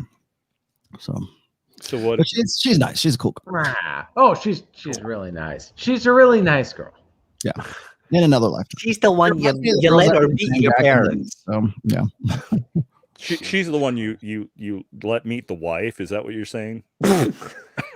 I might add her to my sister wives. You know, You join in with the wife. I don't. You know, I realize. You know, I talk to Abu American, and you know, I'm not going to be converting to Islam anytime soon because it's like I want more than 4 wives. Mm-hmm. Right. There's some way I can work that out. 5 or 6 would be good. Yes. Yeah. I mean, what is it? Yeah. Is it Grant Cardone? I can't remember. It's the 10 times theory. I want 10 wives, not 4. What the hell's the matter? What do you think? Seriously, 4, 10. What's the difference? Who remembers that scene from Ben-Hur? Just a lovely scene. It's like one wife, one God I can understand, but one wife, that's absurd. Yes. Yeah. Pretty much. The Bible had it right. I only know how to marry him. I don't know. No one knows how to live with him. That's one of the things I find so frustrating with Jordan Peterson is that he can be so accurate in describing those things that the Bible has right, but yet still be so blue-pilled. I think because he wants Jordan is not the same. Jordan in 2021 is not the same Jordan from 2017. Let me be the first to say. Because when I see him on like these variety shows, and I see him on shows right now that I'm surprised to see him on because I know who he was before. Now it's like, why are you on this show? You know, and usually it's sort of positively hustlers, and he really I don't even know why he's making the rounds because he's made a shit ton of money in that time. He doesn't have to do this.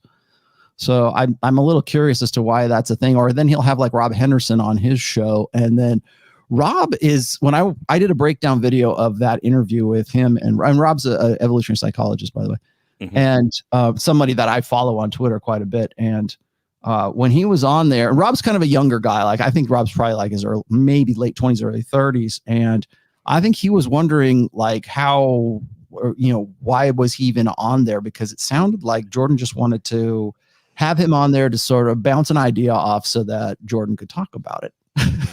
And it was interesting. And I think there's some really kind of, you wouldn't probably notice them, but like, I thought there were kind of some awkward moments there between the two of them. And mainly because I think a lot of times like Jordan is kind of like searching for words now. And I don't know if it's an age thing or maybe it's the recovery or whatever else that he's been going through. But like when I saw him on the roommates interviewed him, and in 2017, there is no way he would have ever considered going on the roommates podcast. He was too big. He was on Dave Rubin. He was on Joe Rogan. He was in a league beyond any of this crap. But now he's willing to entertain this kind of stuff, and he's gotten over that false sense of humbleness. Yes, and even Myron and Fresh were trying to get him on the show, and I'm like, that would surprise me if he would do that. But I told Myron, I said, but now would be the time. If that were to happen, I would believe it now. I would not have believed it 4 years ago. Well, what about you? What about you approaching him to sit in? Jordan knows me. He already knows who I am. He used to follow me on Twitter for a while. I think he unfollowed me when he was in his recovery or whatever. He knows who I am. I'm dead certain of that. I know that he has had my name raised in several of his shows, but it's also in his talks and stuff like that. So I do know that he's aware of me, but he knows where to find me, man. I mean, I could go on and call him and have him on, and he probably would do it, but yeah, I could do it, and it would be a big show, but I'd ultimately like, what are we gonna talk about, right? Because I think a lot of guys want debate. They want some sort of, he's gonna destroy you. It's YouTube sports, and I'm like, well, that's not what I'm after. And what would I accomplish by doing it at this point? It's like same thing with Tim Pool. There was a time where I really wanted to get on Tim Pool's show. And then Fresh and Myron went on there, and I kind of lost the interest after that because of that whole experience. And I go, okay, so Tim is not the same. Again, Tim is not the same Tim Pool that he was in 2014, 2015, when he was strapping a GoPro to his forehead to go, videotape the riots in Berkeley or something. That's when I was like, this is great. I love Tim Pool. I follow him, and now he's not. Well, there's a difference between building your brand and maintaining it. When you're building, you're expanding, you're fighting, it's more aggressive. Once you have conquered the territory, now you have to defend it. And that's two completely different mindsets. Yeah. The Jordan Peterson I should have talked to was the Jordan Peterson from 2018, not the Jordan Peterson from 2021. Tim Pool, I would have loved to have gone on Tim Pool's show 2 years ago. Now I'm kind of like, if he calls, whatever. Or people will say, well, how come you've never been on Joe Rogan? The time for me to have been on Joe Rogan was before he got bought out by Spotify. That's when I would have gone on Joe Rogan. Now it's just... You bring up an interesting point where it's like, if you would have Peterson on, like, what would people want? And that's a shame, because there is a minority that would just love the intellectual, honest conversation you two could have. Yeah. Not the blood sport, but the actual, like, okay, here's the data. What do we have? What could we conclude? Well, if we conclude that, then the outcome would have been this, but then this question got raised instead of the whole, you're a cult leader on both sides. Yeah. Yep. And all four people who would have enjoyed that would have done nothing for my impressions. Do it for them. Do it for them. Do it for me, Vincent. Do it for us. Yeah, do it for and us. If not doing it for us, do it for yourself. You know who sit else? Down and have the conversation with the man. Just happen to have it with the cameras on. To do it, but like the guy I wanted to talk to, the Jordan Peterson I wanted to talk to, was the one from 28. That version was the one I wanted to to this day. I still want to talk to. You know who else is kind of? Let's talk about disappointing public. Oh, Michaela Peterson. Michaela, by the way, is she was scheduled to go on Fresh and Fit, actually, but I think they're holding out until after the holidays now. Michaela Peterson is a train wreck. I mean, absolute. She is made for YouTube. She is like YouTube, the queen of YouTube, man. But I think are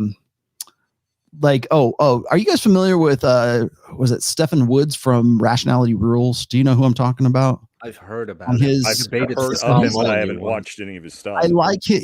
His big I think his 15 minutes of fame was when he took on Stefan Molyneux live and destroyed. He destroyed Stefan Molyneux. I hate to jump into that bucket of shit, but it's who's this? True. His name is Stephen Woodford, and he's on a YouTube channel called Rationality Rules. And he's an atheist, and he goes into he used to go into good debate techniques, and he would expose logical fallacies, and he was very good at being very rational and picking apart people's arguments, because you could tell he was formally trained in logic and probably debate team and stuff as well, and just a very smart guy. And then now it's everything is look, here's another video about how Christians suck, and it's okay, but what else you got, Stefan? And nothing. Well, nothing. And also the last brain cell is firing, Yeah, it's not like Thomas Aquinas or some other Saint. If some dumbass is like, oh, Christians caused the fall of the Roman Empire. It's like, you dumbass. Saint Augustine wrote 3,000 pages of a book dealing with that question. Have you read it? No. The City of God. It's like the City of God. Have you read the City of God? Okay, you haven't? Then maybe you should go read that book before making some retarded. Well, that's the thing is Stephen Woodford he's not a spurg whatsoever. He is razor sharp, but he's likable too, or he used to be anyways. I think now he's kind of I think he's become more of a brand, right? He's his own brand. And Joe Rogan, same thing. Joe Rogan was on top of his game 2018, 2019, right before Spotify gave him $100 million, right? And now it's just it seems to me anyways, he's phoning it in. Tim Pool phoning it in. And I have this conversation with Myron and Fresh. I said, dude, you guys got to stay fresh, right? You got to stay on top of your game. You got to constantly renew and keep renovating and keep going with new shit, because eventually this is going to be your grind, and that's all it's going to be. And so you will have more staying power the more versatile that you are. And I try to point out, examples like Jordan Peterson or Mhm. Tim Pool or, even Mike Cernovich is a parody of Christ. himself now. He's He a is an caricature. Yeah. absolute he's a caricature of himself. Yeah. He is the P.T. Barnum of the internet. Yes. That is, I mean, That's think about it. fucking Like think about P.T. Barnum and then think about Mike Cernovich. You go, oh yeah. He is the grifter's grifter. And again, not to take anything away from his hustle and everything, but the guy has never been. He's been all brand since I knew him back in 2009, man. And it's tough because I see guys go through these phases where they're just on fire for whatever it is that they're doing, and they're doing they're really dies out quick. and their drive just like it. Okay, that's you. That's what Milo Yiannopoulos, perfect example. All these guys are finding Jesus right now. All these guys are going God right now. I did a full episode on this not too long ago. Did that happen to Roosh? Roosh, yeah, Roosh was the pioneer, right? The Pioneer of going God. Yes, he went God. Jack Murphy, now he is now Hunter Drew decided he wants to become a Mormon, and now Goldman wants to be some sort of God-fearing guy. I don't even what religion he's going for, but again, God. Michaela Peterson just last week. Oh, I've decided that I'm going to convert to Christ. Now that I'm 29 years old, I'm going to convert. Now that I fucked it up so horribly, I'm going to turn my life over to God. And get her sun hat, right? I'm just this fucking close to doing like maybe an hour of video on that whole thing, but I had to give it some breathing room because I did the God pill thing with the guys on Real Zero not too long ago. So like, I'm far into gospel, but is she still with her husband? You tell me, man. You tell me. I work here. Rollo, there are times me as an outsider looking in, there are times where it seems like you're getting trapped by your brand. But are you still doing this for you? And is there a point, where someone comes to you and you like take the money and run? That's I have said that before in the past. It would be very easy. In fact, one of the deliberate misquotes that a certain dickhead in Orlando decided to make public because I was actually joking around with him because I thought I could. I told him one time, and I've said that I'm just sort of jokingly. I said, look, it would be very easy for me to sell out the Manosphere very easily. I could just say I could pull a full Julian Blank right now. In fact, I think I even said that. I said I could go full Roosh, I could go full Julian Blank right now and say, you know what? Guess what? You guys were right. Women aren't the enemy, and rattle off whatever, whatever fits the gynocentric social. I could go full Tucker Max, right? I don't know. Red pill, right? I don't know if Roosh and Tucker Max are in the same category. I think that no, really. Like it is. Look, I'm gonna just throw this out there. Like, whatever people think of Roosh, I think that he's sincere. I don't think he's necessarily right on a lot of stuff. I've read his stuff that he's been writing, and a lot of stuff has been I disagree with. But like, he's. I just saw that coming from a long ways away. The moment he wrote that article that men are clowns to modern women, I knew like he was going to go down that road. And then his sister dies of cancer. Like that, I think he's not doing this. I don't think he is doing that for money. Can I add to that? Oh, go ahead. Has anyone read here "Free Speech Isn't Free" by Roosh? Yes. There is there's a very small sentence in there that. Well, it was still available. Yes. Yeah. But that stick with me. It's worth a lot of money now. But okay, somebody went up to him and asked, like, after how many girls does it get boring or shallow? And Roosh stated himself, he's like 25. After 25 or something, you're kind of like, why am I doing this? And in all honesty, like, I had the same feeling where it's like, doing it for the notch is just boring. And I'm agreeing with TJ on, I think he really was bored with it all. And then his sister died and everything, and he never really got that whatever you need in life to not go off the train wrecks. Right. I'm not saying like people should follow everything he says or like. I'm saying like he's not doing. I don't. Whatever people want to think of Roosh or whatever he went on, I saw guys in my circles saw that coming from years before he did it, and I'm not saying that he's right. I'm just saying it's understandable that Roosh of all people went that way. Roosh has made his necessity a virtue. That's what he's done.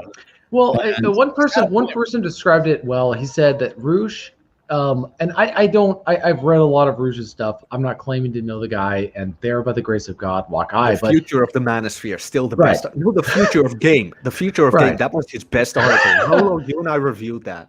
Right. I think that's not going to happen. Well, I think that is the one thing I can guarantee will never happen. Well, one guy described it as Roosh has addiction tendencies, and it's whatever he touches. So, like with religion, he also has an addiction. So he has to, or like with his pizza. What it means, like when he was making pizza, he did blogs. I remember talking about that. Yeah, he was doing blog posts about his pizza. Like he had to make the best pizzas, and then he's on religion. He's got to attain nirvana within the Eastern Orthodox Church, and I don't know enough of it. Well, I don't. That's the thing. It's like within Protestantism, it would be a little bit different, but within I don't understand enough about that to know that. But like I know that.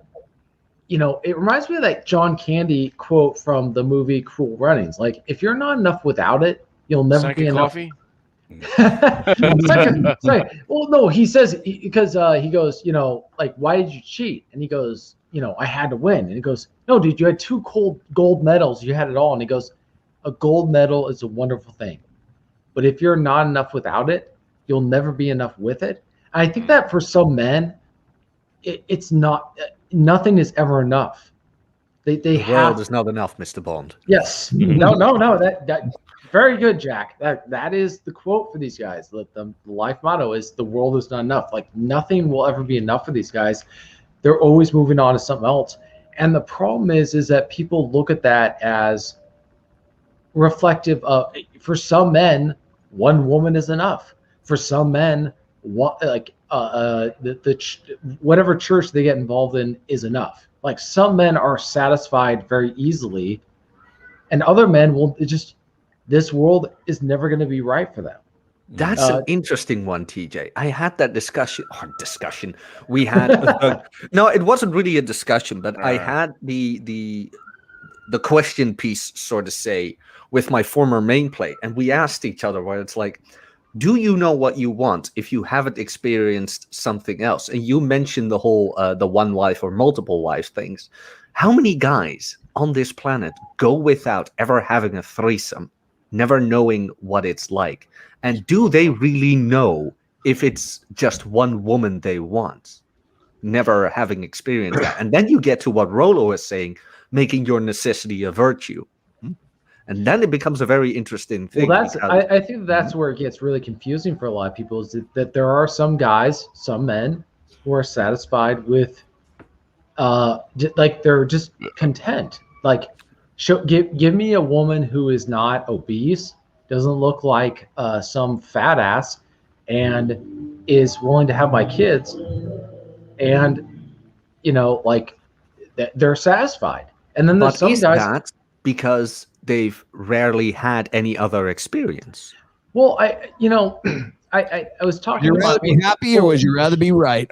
Well, no. So I remember chatting with one of my relatives. What does it say in the Bible? Knowledge increases sorrow. Well, that's the thing. It's like Ecclesiastes. Like Solomon had hundreds of wives and hundreds of concubines, and he wasn't satisfied. Roosh is in the same category of that type of guy. Where TJ, at that point, it doesn't matter. No, he's not. And I'll tell you exactly why. Right. TJ, it doesn't matter. I'm going to interrupt you for a minute. It doesn't matter what the vehicle is. The satisfaction will never be satiated. Right. It could be women. Like you said, it could be the pizza. Right. It could be. Wow. It doesn't matter. Right. For.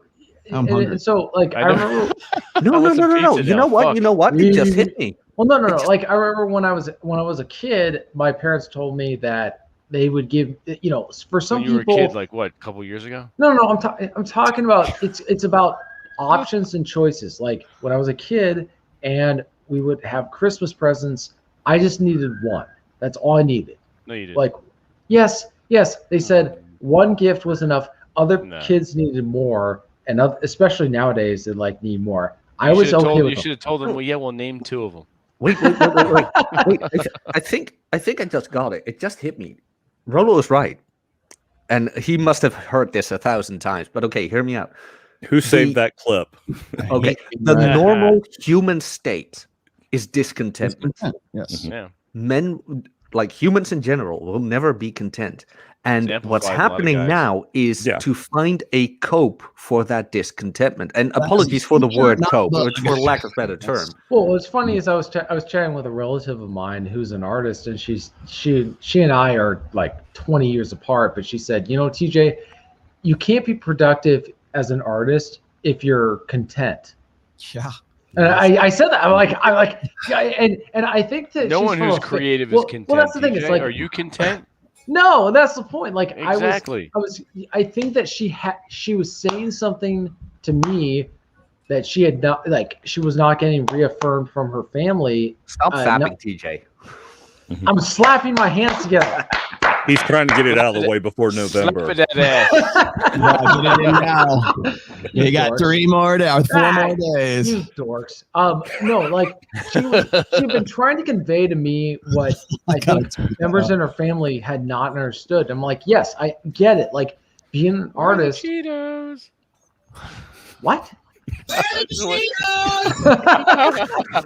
You dorks. That's a bunch of knob nibbling, pole smoking. Dorks. But isn't that the whole point? That You guys are a bunch of no, but fruitcakes. isn't that the whole thing? That in that state of discontentment, people will try to find a way out of that natural state of always trying to thrive forward. Be it alcohol, be it pizza, I be think it that- religion. Well, no, like Giving up. I think that's the problem with Roosh is that, you know, he was doing the pizza thing, and after everybody told, I'm dead serious. Pizza He- Gate. The first time I legitimately heard pizza, fucking I'm sorry. hungry. Hey guys, Fucking dickheads. Yeah, he wrote an entire blog post about how he made the perfect pizza. Everybody told him he made the perfect pizza. He's like, he didn't want to do it okay. anymore. So for him, Oh, it's so he about reached perfection and it was over. yeah, and the problem is this is important about Let's Eastern go. It's the Orthodox. best pizza I'd ever made. Yes. Forget about it. I'm done now. No. Okay. That's I'm right. going to do sushi. So the Roosh the- Boyardee, is that Hey. what we got here? Yeah. guys, so the issue is within the Eastern Orthodox Church, because that's what Roosh is part of, is within that religious context, is he ever going to achieve perfection? And I don't know, because I don't understand that enough. I know that within other religious circles, Well, it's it like would be trying to achieve enlightenment. yeah, but like there's some people who believe that they can achieve perfection. It's just I don't know if that's an Eastern thing. I don't know if that's a radical Protestant thing, but that's going to be interesting to see with That's a him. mentally ill thing. Well, but this goes back to the thing that I would say to people is that it's a personality thing. And a lot of people are attracted to religious stuff. They're attracted to political stuff that adheres to their personality types. If you're a rebel, I would agree with that. Yeah. Yeah, like- ENTJ. I'm I'm an IDGAF. no. This is the argument. This is the thing. Like in 1620, if you are a nonconformist, Puritan, separatist, you were a rebel. In 1660, you are running the government. You are the establishment. So a completely different mindset, and it's going to attract a totally different type of person. So that's kind of the thing that's going to be interesting, is that you know, a lot of men are attracted to things, not necessarily on the ideas, but like, am I a rebel? Am I a conformist? Like, what was the perception? Like, you know, being a lot of ideas of the Revolutionary War are radical now. It's like great. Like for me, it's like great. I get to relish in the heritage of my ancestors. But like, you know, a couple of years after the revolution, it's like glory. Like a couple of years after the revolution, it's like, yeah, everybody thinks like this. You know, you're a conformist. Well, so many people thought like that, you know, no sooner did they win the Revolutionary War, but they started having to tamper down all those revolutionary ideas because now they're trying to, you know, assemble and maintain a nation as opposed to break away from a nation. But Rollo, you said that there's more to this with Roosh. You had a rebuttal, and I'm interested in hearing. What guitar is that, by the way? Yeah, what's a guitar? It's my OD. OD. It's an OD Cytherea 7-string with impulse. I put it up on. It's in the back all the time. It's just this one. Well, I can't see it up close. There you go. Nice. Oh, sweet. Is that the 7-string? Yeah, that's one. The other one back there is 7. Gent it up. That is a. That is a very. That's the most expensive guitar I own. No, okay. So here's the deal about here. Let me tell you about Roosh. I have a very long and illustrious history with Mr. Roosh Dairush Valadeza, and so here's the thing: is Roosh is an interesting cat because I have never met him personally, but I do know like Rugby has met him personally. I know a lot of other people have met him firsthand.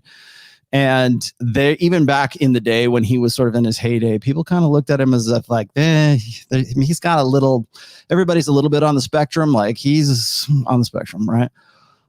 So that's number one. Number two is he's always been kind of a loner, so to speak. That's I guess you kind of have to be if you're going across the planet doing lay guides in various countries and learning how to sort of get along by yourself alone all the time. So that was number one. The other thing is it was not a surprise to anyone. And I think TJ, I agree with TJ. This is that he was going to eventually sort of find the God pill because that's what a lot of these guys do. If you go and you look at a guy, and the reason why I brought up Tucker Max is because Tucker Max and like a guy like Julian Blank and a lot of these guys who are like these incorrigible bachelors or these guys who are like red pill, bad boys and Tucker Max was writing books about exactly this when he was writing I hope they serve beer in heaven, right? And or beer in hell, I guess. Maybe that was it. Hope they serve beer in hell, yeah. Then he knocks up a girl, and now suddenly he's this responsible dad all of a sudden, and he's following this script of, well, I had to grow up, and I had to do these things where I had to fly straight and narrow, right? And the little lady wanted me to go to church, and so now I'm going to church too. And what they're doing is especially now in the hustle economy, and I'm part of this too, and I, to various degrees, I think everybody is right now. But once you make your brand of me about a certain thing, the moment that certain thing becomes unprofitable to you, or you outgrow it, or you have to move on from it, you no longer have that revenue stream, and you've got to figure out something else for yourself. And so a lot of guys make pivots. I mentioned Mike Cernovich. Mike Cernovich used to be red pill, and in the intersexual dynamics perspective. Then he suddenly wanted to be into politics. Then he wanted to be a film producer. Then he was doing Wim Hof breathing methods. Then he was selling. They used to call him Juice Bro, right? Then he was selling. I remember that. Yeah, and he still has. Then he had Gorilla Mindset. You're gonna make a book, right? Because he's got to put that out there, and that was supposed to be his big claim to fame. That just is a fart in the wind. Then he decided that he wants to be a film producer, which means that basically he bankrolled other people who were putting films out. And so on and so on. And so once one of those sort of grifts becomes less profitable, or you've kind of moved on personally from that, like in that time, he got married. He's had 2 daughters since then. And now he's suddenly, even after like claiming to have found God through ayahuasca, that now suddenly he's a change. I'm a changed guy. And now it's all about love, man. And God this and church that. And now he's like completely, because as I said, he's made his necessity a virtue. That's exactly what happened with Roosh. Roosh had nowhere else to go except the God pill. That's the only pivot he had left to him, was to go that way. And he did it very, very successfully. So, I mean, if we're going to look at this from sort of like a hustle perspective, more power to him. I think like the other thing to keep in mind is that he went back to what he was raised on. Yes, because it was the only pivot that was allowable to him. And the other thing is this: is he also I'm glad you brought that up, because a lot of guys who were previously religious, who went the bad boy way and then came back to it, not unlike a lot of women, once they're out of gas and out of juice in the sexual marketplace, now they want to get right with God. A lot of guys will do the same thing. And the reason why it works is because it's what I called in my 4th book, the prodigal son narrative. Mm-hmm. The prodigal son dynamic. I take my father's inheritance and I go out and I it's nothing but hookers and blow, man. I'm going out there and I'm partying and I'm going to blow my inheritance, try to find my fortune. Oh shit. I'm hanging out with the drug dealers and the hookers, and now I'm destitute and poor. Well, I would rather be a servant on my dad's farm or whatever and eat with the pigs than be stuck out here and then my shitty life. So I'm going to go back to the fold and see if dad will take me back. Well, lo and behold, the prodigal son returneth, and we slay the fatted calf. We put a gold ring on his finger and we say, come on in. It's great that we have you back. I'm glad you're back.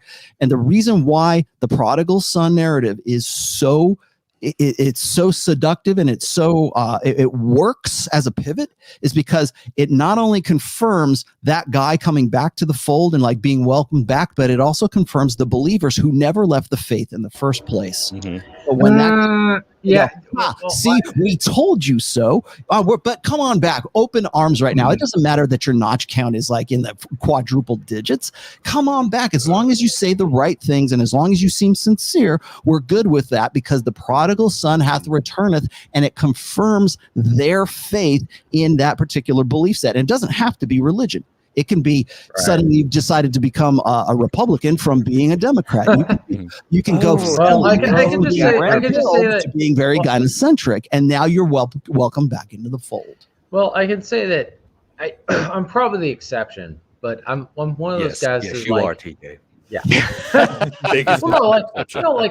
I'm one of those guys that, like, you know, necessity. Well, whatever the derangement is, it's like, yeah, these guys were all being the prodigal son, but you know, it how can I put it? They have no choice. What else could they do? Well, that, and also for a lot of guys, we knew where they were going to go at the end of the day. So it's like we knew where they were going to go. We had the option to go the same route, and some of us chose not to go the same route for good reasons, because we knew we were going to end up in the same place as them. we knew where it was going to end up, and so that's kind of the irony, that the humor is like, oh, you know, they think they're going to go off into some promised land. No, you're going to end up in the same place as us, and then pretend like it's always 2020, and we're gonna pretend. Given the opportunity, most guys would take those kind of things. So Romo, you've talked about like guys who make necessity a virtue.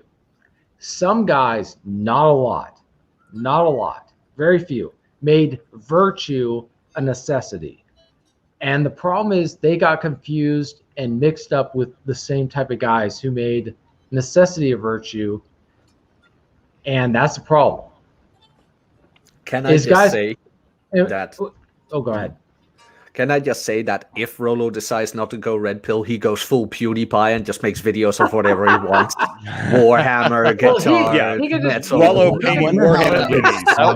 I want to see more Warhammer. 3-year-old Rolo doing PewDiePie. Well, he can do the whole QAnon. He can do the whole QAnon and do all the conspiracy theory stuff, and then say, guys, I've been banned from Twitter.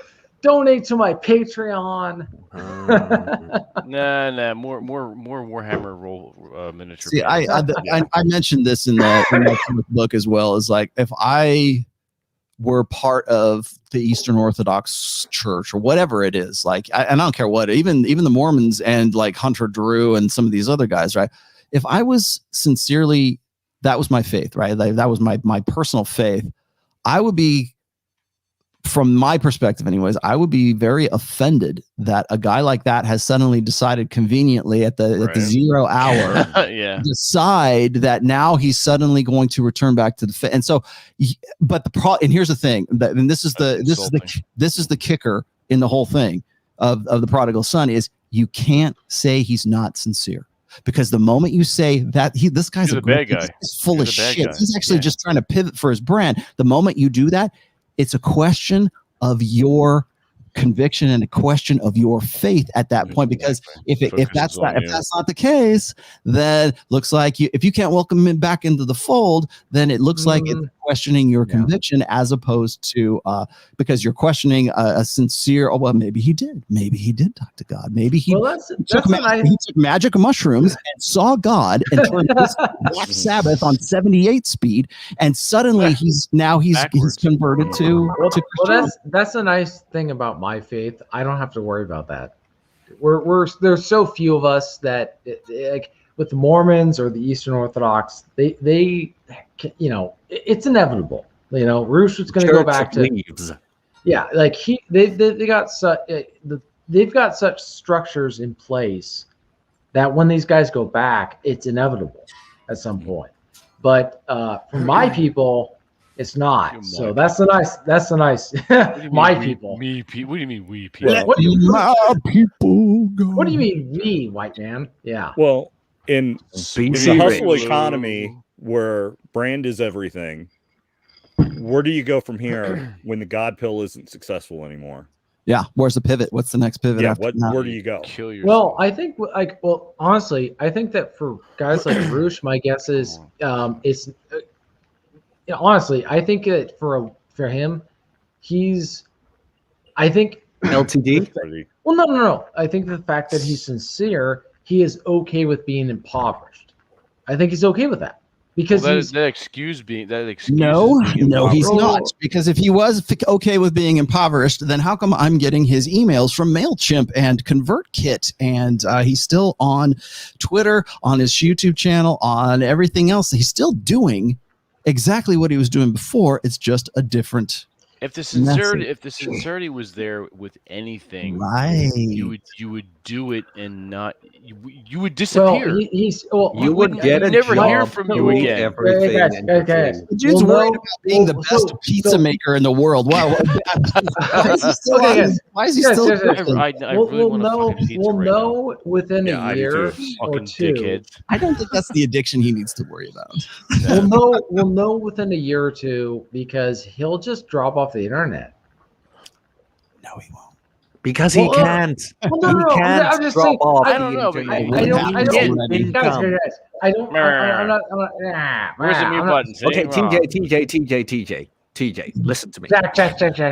I have a question for you. I have a question for all of you because I know where this is going. Okay, because I'm going to leave in 1 second. Go. Yeah, same here. Okay. I got to eat. Answer me this. When You're you going to go have pizza, aren't you? No. Do you need to be online selling stuff when you have 12 Lamborghinis and a mansion? 12. I don't need to be. Would you need to be online selling stuff, selling the God pill or whatever, when you're financially stable? Maybe just just answer like me that. Do you need to know? I would not be selling that stuff even if I was. Not you, but in general. Okay, I would not be selling that stuff even if I was financially unstable. I would be out getting a job. But that's not the question. If you were financially stable. No, I would not. Would you be online selling people stuff? Or would you just leave or hang out with us? I'd leave, but hanging out with you guys. Yeah, exactly. Yeah. As long as there's a grift, there's something. I think is what Rolo's trying to say. Everything is a grift. You're a grift. Everything is a grift. Think about it. Would you Even like you to going be to a college, you're participating. Buy my books, see? Buy my books online, see? I'm just the narrator, man. If you're not a brand, you're a commodity. I legitimately like games, toys, books, and music. There you go. This background is not for you It's for me. Exactly, and it's not a blue screen. Robert, stop bullshitting us. We know that's a green screen. It's a blue screen. Yeah. Really fun, really deadly RPG. So. All right, guys, I'm out. I'll talk to you later. All right, See you brother. soon, Robert. Take care. I'm gonna stick around till after this cup of coffee. Robert, Yes, you're a collector. You will love this I've been accused of that. Yes, because I've also been accused of being a bastard and a son of a bitch, and I can honestly say that both of those things are linguistically accurate. Excellent. Because I have finished my collection. Oh, okay. These are the original Japanese promo full evolution starters. Or Very PSA nice. 10, I might say.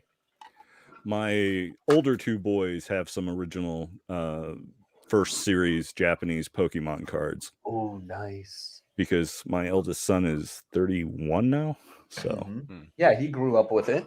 Yeah, so he grew up with it. My 7-year-old just turned 7 actually, is also pretty fond of Pokemon, but he's lately gotten into doing Transformers and watching Transformers with his dad. Nice. So the new Transformers series are actually pretty good. Yeah, that Netflix series was pretty enjoyable. There were some things that I had a little bit of a quibble with, but from a red pill perspective, but in general, it was really well done. I like that they made Megatron more than just a mustache twirling villain. They actually gave him some depth and a little bit of nuance. So that I thought was really well done. And lately, the toys Takara Hasbro have been doing together have been really, really nice. And there's some nice secondhand kits and stickers to modify them to make them more accurate to the G1 toys. So it's really cool. And these are still awesome toys for boys, unlike Legos. Yeah, I know. I was so disappointed on a multitude of reasons, by the way, because they have the Lego Ideas branch where it's like, hey, this project, if it gets 10,000 votes, it's going to be judged and perhaps going to be released. Well, that and the whole robotic Lego robotic stuff within schools and everything else, so, encouraging STEM and those kind of things. So, I mean, there were a lot of really positive things I thought Lego was doing, but this kind of like the toys all get mixed up in the toy aisles in California. So if you're looking for Transformers, you have to look behind the Barbie dolls crap. Just no, but not only that, but they had so with the 90s Pirate series, they released a Lego's idea set called Barracuda Bay. Which is in the same branch as the 90s Pirate set. But they have an opposition called the Imperials. Now, for the Lego Ideas category, they had 3 Imperial sets. All 3 got 10,000 likes, and none of them were accepted. But what do? They release Queer Eye for the Straight Guy. They release the Everybody's Awesome Rainbow set. And I'm like, seriously, your fans told you we want this. What do we get? Some gender inclusivity bullcrap. Right. And I am so disappointed with that company. But hey, it's a company. Yeah. What are you going to do? I'm just waiting until one of these leeches gets in Japan, where the main branch of Mario or Zelda or Pokemon or whatever is just going to go down that hole. It's no longer a matter of if, now it's a matter of when. I used to think that Japan's pretty safe, but they're already getting it in manga where, fortunately, though, they fired the CEO of that certain company.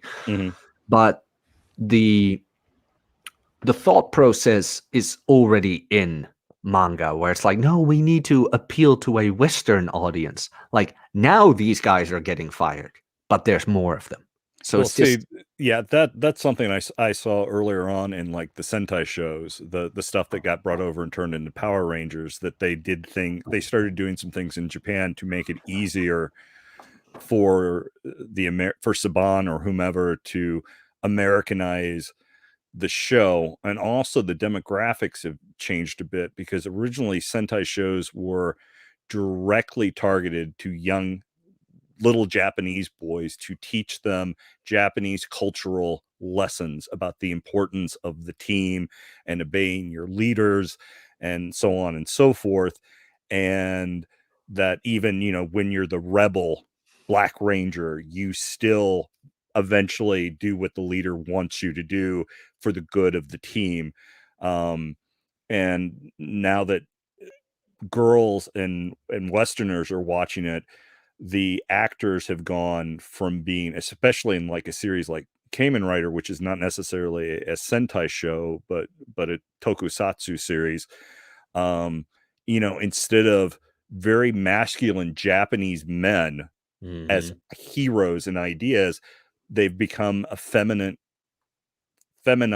pretty boys for the girl audiences. So when you go to an American convention for anime and manga, and you go to one of these panels, as off as not, it is a couple of females running the panels, and it's all about how beautiful the little boys are. And it's not about how, rugged, masculine Japanese males. And so, yeah, I've seen some of that. And last night, Vince, when you guys were talking about harem stuff, their harem comics and harem animes is kind of an old school thing in Japanese culture. But the main protagonist of that is not perfect in any way. He's usually kind of a schlub who just kind of falls into situations. So most harem shows are fan service and comedy, about the hapless Japanese guy who runs the inn that's filled with all female occupants, who and he falls into it's their kind of slapstickish. Very, very, very much because so. the man is so goofy. Yeah. So, which reminds me of something else that you talked about. Can we talk for a moment about Laserdisc, Vince? I know you probably want to wrap up here real quick, but Sure. Walter Hill is probably one of my favorite directors. He's up there pretty close to John Milius. Southern Comfort, 48 Hours, The Warriors, which is based on the Xenophon novel Anabasis, more so than the Saul Urich novel The Warriors, which was also based on the Xenophon story. And one of the movies he did in the 80s was a movie called Streets of Fire, which was like a rock and roll fable. The Fix had a song in that too, yeah. Yeah, and Jim Steinman, the man who wrote all the songs for Meatloaf's Bat Out of Hell and Bat Out of Hell 2, and a lot of other really cool, iconic rock, melodramatic Wagnerian songs in the 70s and 80s and even into the 90s, wrote several songs for the movie. And it was a movie made in the 80s and had a lot of 80s aspects to it, but it looked like the 1950s. So it had this weird, timeless quality. And I know you were talking about Laserdiscs. It kind of sort of takes place in the 50s with all the futuristic tech that 50s sci-fi promised. Yeah, I only mentioned the date in the first chapter, and I don't allude to it again. So if you miss it, you miss it. But yes, it's essentially everything that everyone wanted to see, or everyone who in that time period, they thought that we'd have this tech now. Well, they have it. What made you decide to do that and to frame your story in that setting? Because I think that's awesome, personally. All right, gentlemen, real quick, I have to go. It's been an honor podcasting with you tonight. Absolutely, always a pleasure talking to you, Jack. Robert, I'll see you on Red Evening. Oh, send me a link if you want me to do that. I'd be happy to show up. Yeah, it's Friday night, 10 p.m. Utah time. It's 12 Eastern. Okay, gentlemen, I'll be seeing you. Cheers. Take care. The title came about as a bit of a goof. We were talking about analog technology, right? And rather than say the word laser disc, I said laser dick. Okay. And we all laughed and got a hearty chuckle. Right. And we all guffawed, and I said out loud, "Wow, that would be a cool detective pulp novel." Mm-hmm. And I decided to write it. And as I was cogitating on how it would start, I thought, you know what? Let's use Rob, TJ, and I, the Masculine Geek crew. We're detectives in like because we like that pulp detective noir style and that time period. Dashiell Hammett kind of stuff. Dashiell Hammett, yeah. Raymond Chandler, yeah, and all that great time period where men were men and women were women. Mm-hmm. And I recreated that flow and style and that talk, but I included the laser pistols and hover cycles and hover cars and sort of kind of computers. But at the same time, TJ is still using a typewriter and writing notes, and you still have old phones and things of that nature. Okay.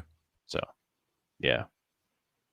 But have you read it? No, because I'm not on the Punch. fuck?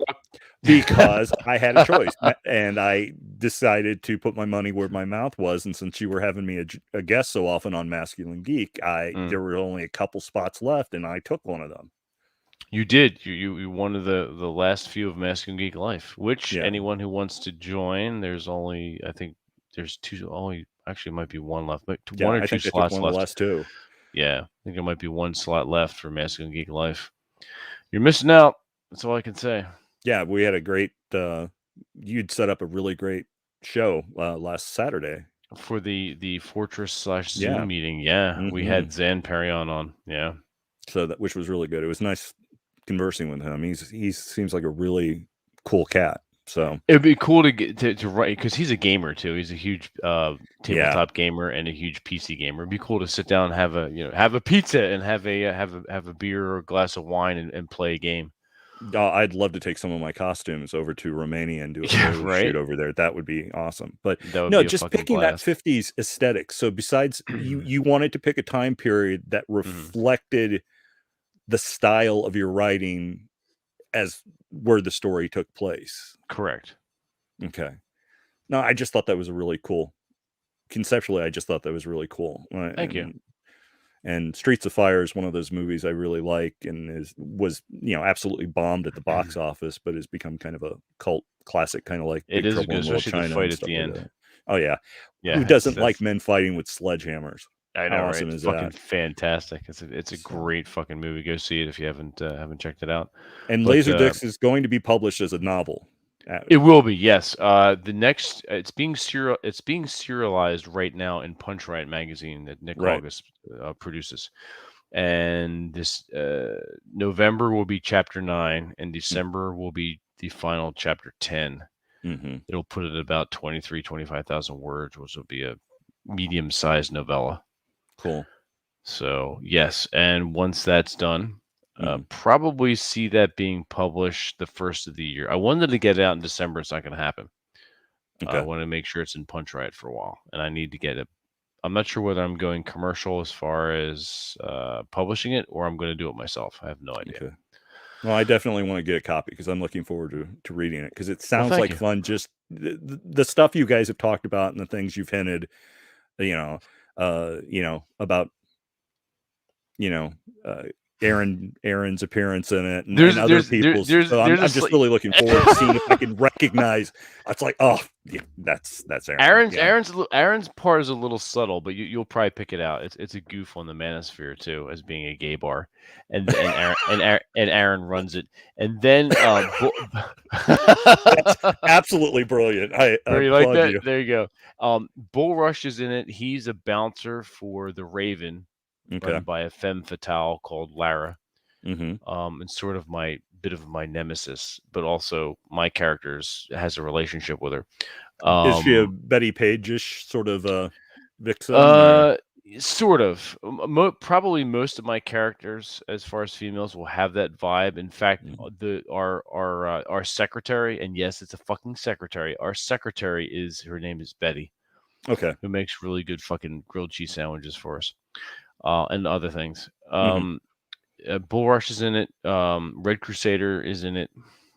Nick is in it. Nick has a very prominent role, and he'll be showing back up. He was in chapter 7, which is a bit of a dialogue and some fighting with the Slope goons, but he'll be showing up at the end to help out as far as the final battle with the.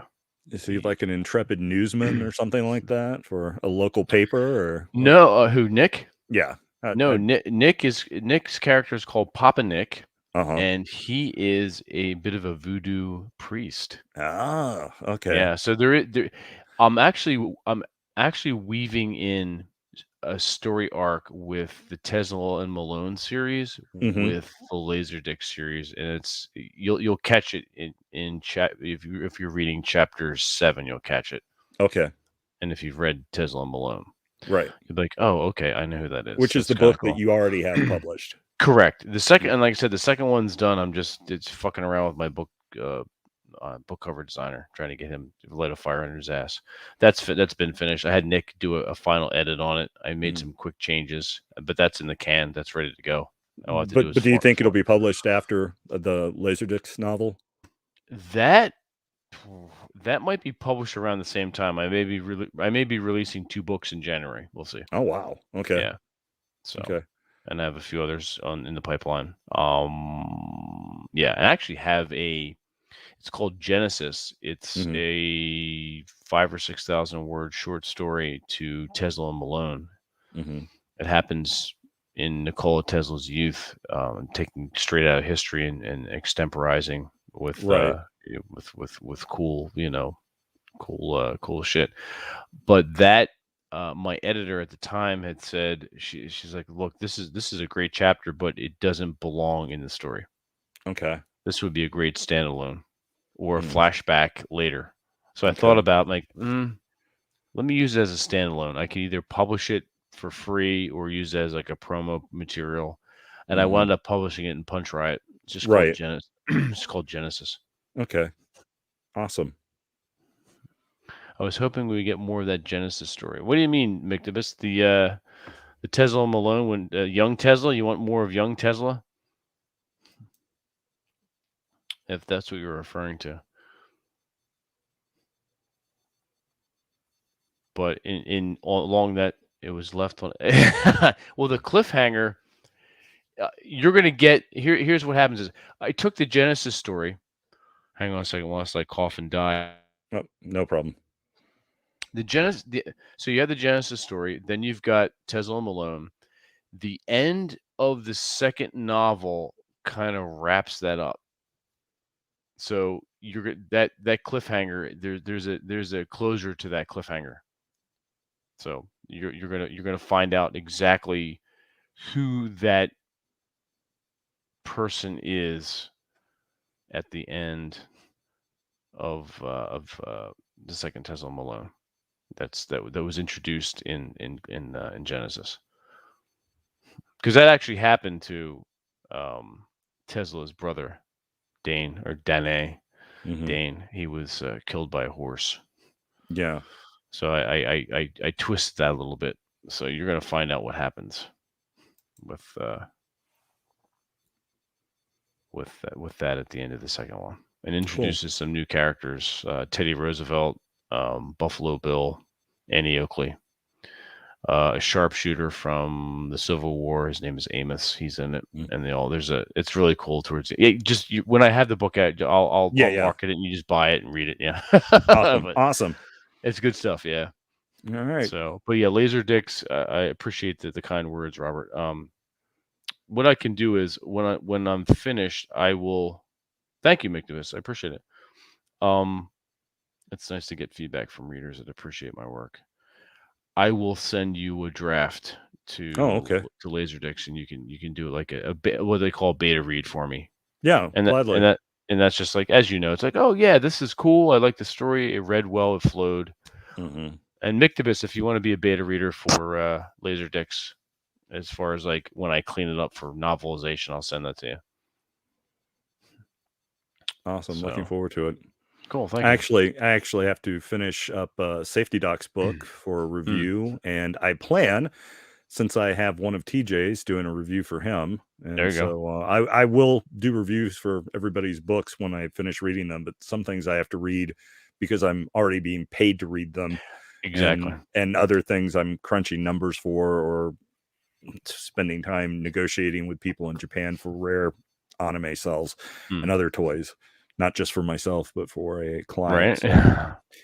So Cool. I got to earn my nugget too. That's right. That's Yeah. correct. And thank you, Mick. The honor is all mine. You guys are great. So. Thank you, Bacon. Yeah, what we'll do is, I think once TJ's book is out and mine is getting close, we'll do a Masco and Geek like writers roundtable again. And I just don't. I'm not sure if it's not that I don't care. I do care if people read it. I just don't. It's like I wrote it and I'm done. It's like my part. Shut up, kid. My part is done. It's like, yeah, because you already wrote something new today, probably at lunch. Pretty much, yeah. Yeah. If it's not my journal, I'm scribbling away and doing something. It's like it's done and over with. Right. And like, if someone reads it, they read it, and I appreciate it, and thank you so much, and I appreciate that you like it. Yeah. But it's like, whoa, it's like, whoa, where do you come up with the ideas? I'm like, I don't know. It's just a story I wanted to read. I'm like, and it's funny because with Tesla and Malone, I wanted it to be fast paced and a quick read, because most people today just we don't have the attention spans that we had, I think, like 100 years ago. No. Especially with the internet. So I wanted something that was a quick read, and also I was playing over scenes in my head as I was writing it, almost like a script, like a movie. I was picturing this as a movie, and it would make a good movie if I could just sit down and get the script together. Completely understand that. Yep. So I did for the first novel, I did story beats, which I took from script writing parlance, and just each chapter I said, well, this is what this chapter is going to comprise. No, it wasn't a hard and fast rule. It's like if something changes, sometimes the characters take me somewhere else, and I just, as they do. Right. Yeah. Exactly. They like these all the characters that I write, even the ones that haven't seen the light of day yet, they're friends of mine. Dennis Malone, Tesla, all the people in Laserdisc, because I know them. But they're and the other, whether you like it or not, you know them. I know exactly. I know them, and they're acquaintances, they're friends of mine. So it's kind of cool knowing these people. But so I wanted most of my writing now is just quick. But maybe I'm an outcast, but I'm really enjoying long books are good if they're written well. And the action is fast paced and the dialogue is witty. I remember giving you guys the I recommended the David Eddings. And David Eddings is like, those books are 300-400 pages, but they're just tones. Fucking quick. Yeah, and those characters are friends. I always come back to this. I may wind up reading them this winter, sitting by the fire with a glass of something, and then reading those books again, like I do Lord of the Rings. But Mictobus, you definitely want to read Desaad. I purchased a newer autobiography. It's actually called The New Autobiography, like a year or two ago. So that's really good. Get into his work, and then at the moment I'm sort of living it. So yeah, and that's doing a Desaad show with Nick next week.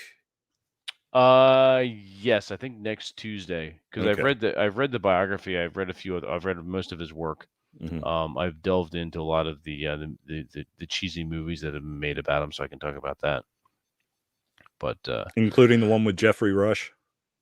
Oh my God, yeah. It was okay. They're all okay. I mean, they're as close as historically accurate as they can be for a television show, and what they can actually show given the ratings and whatnot. Right. But the one with Jeffrey Rush is good. That was called Quills. Yes, I remember seeing it with Kate Winslet. That was probably one of the first ones I watched. In fact, I own the DVD. Okay. I'm glad you enjoyed it, Mictobus. Yeah, those are fantastic. I read the Belgariad and the Malorian. or the same world, and then there's the Tamoli or something, and there's the Sapphire Rose.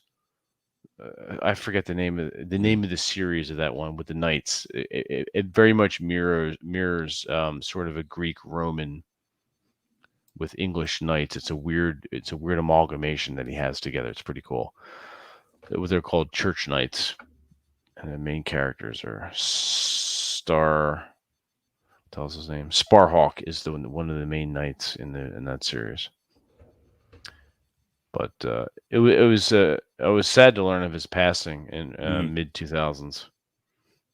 Have you ever read any Stephen Brust?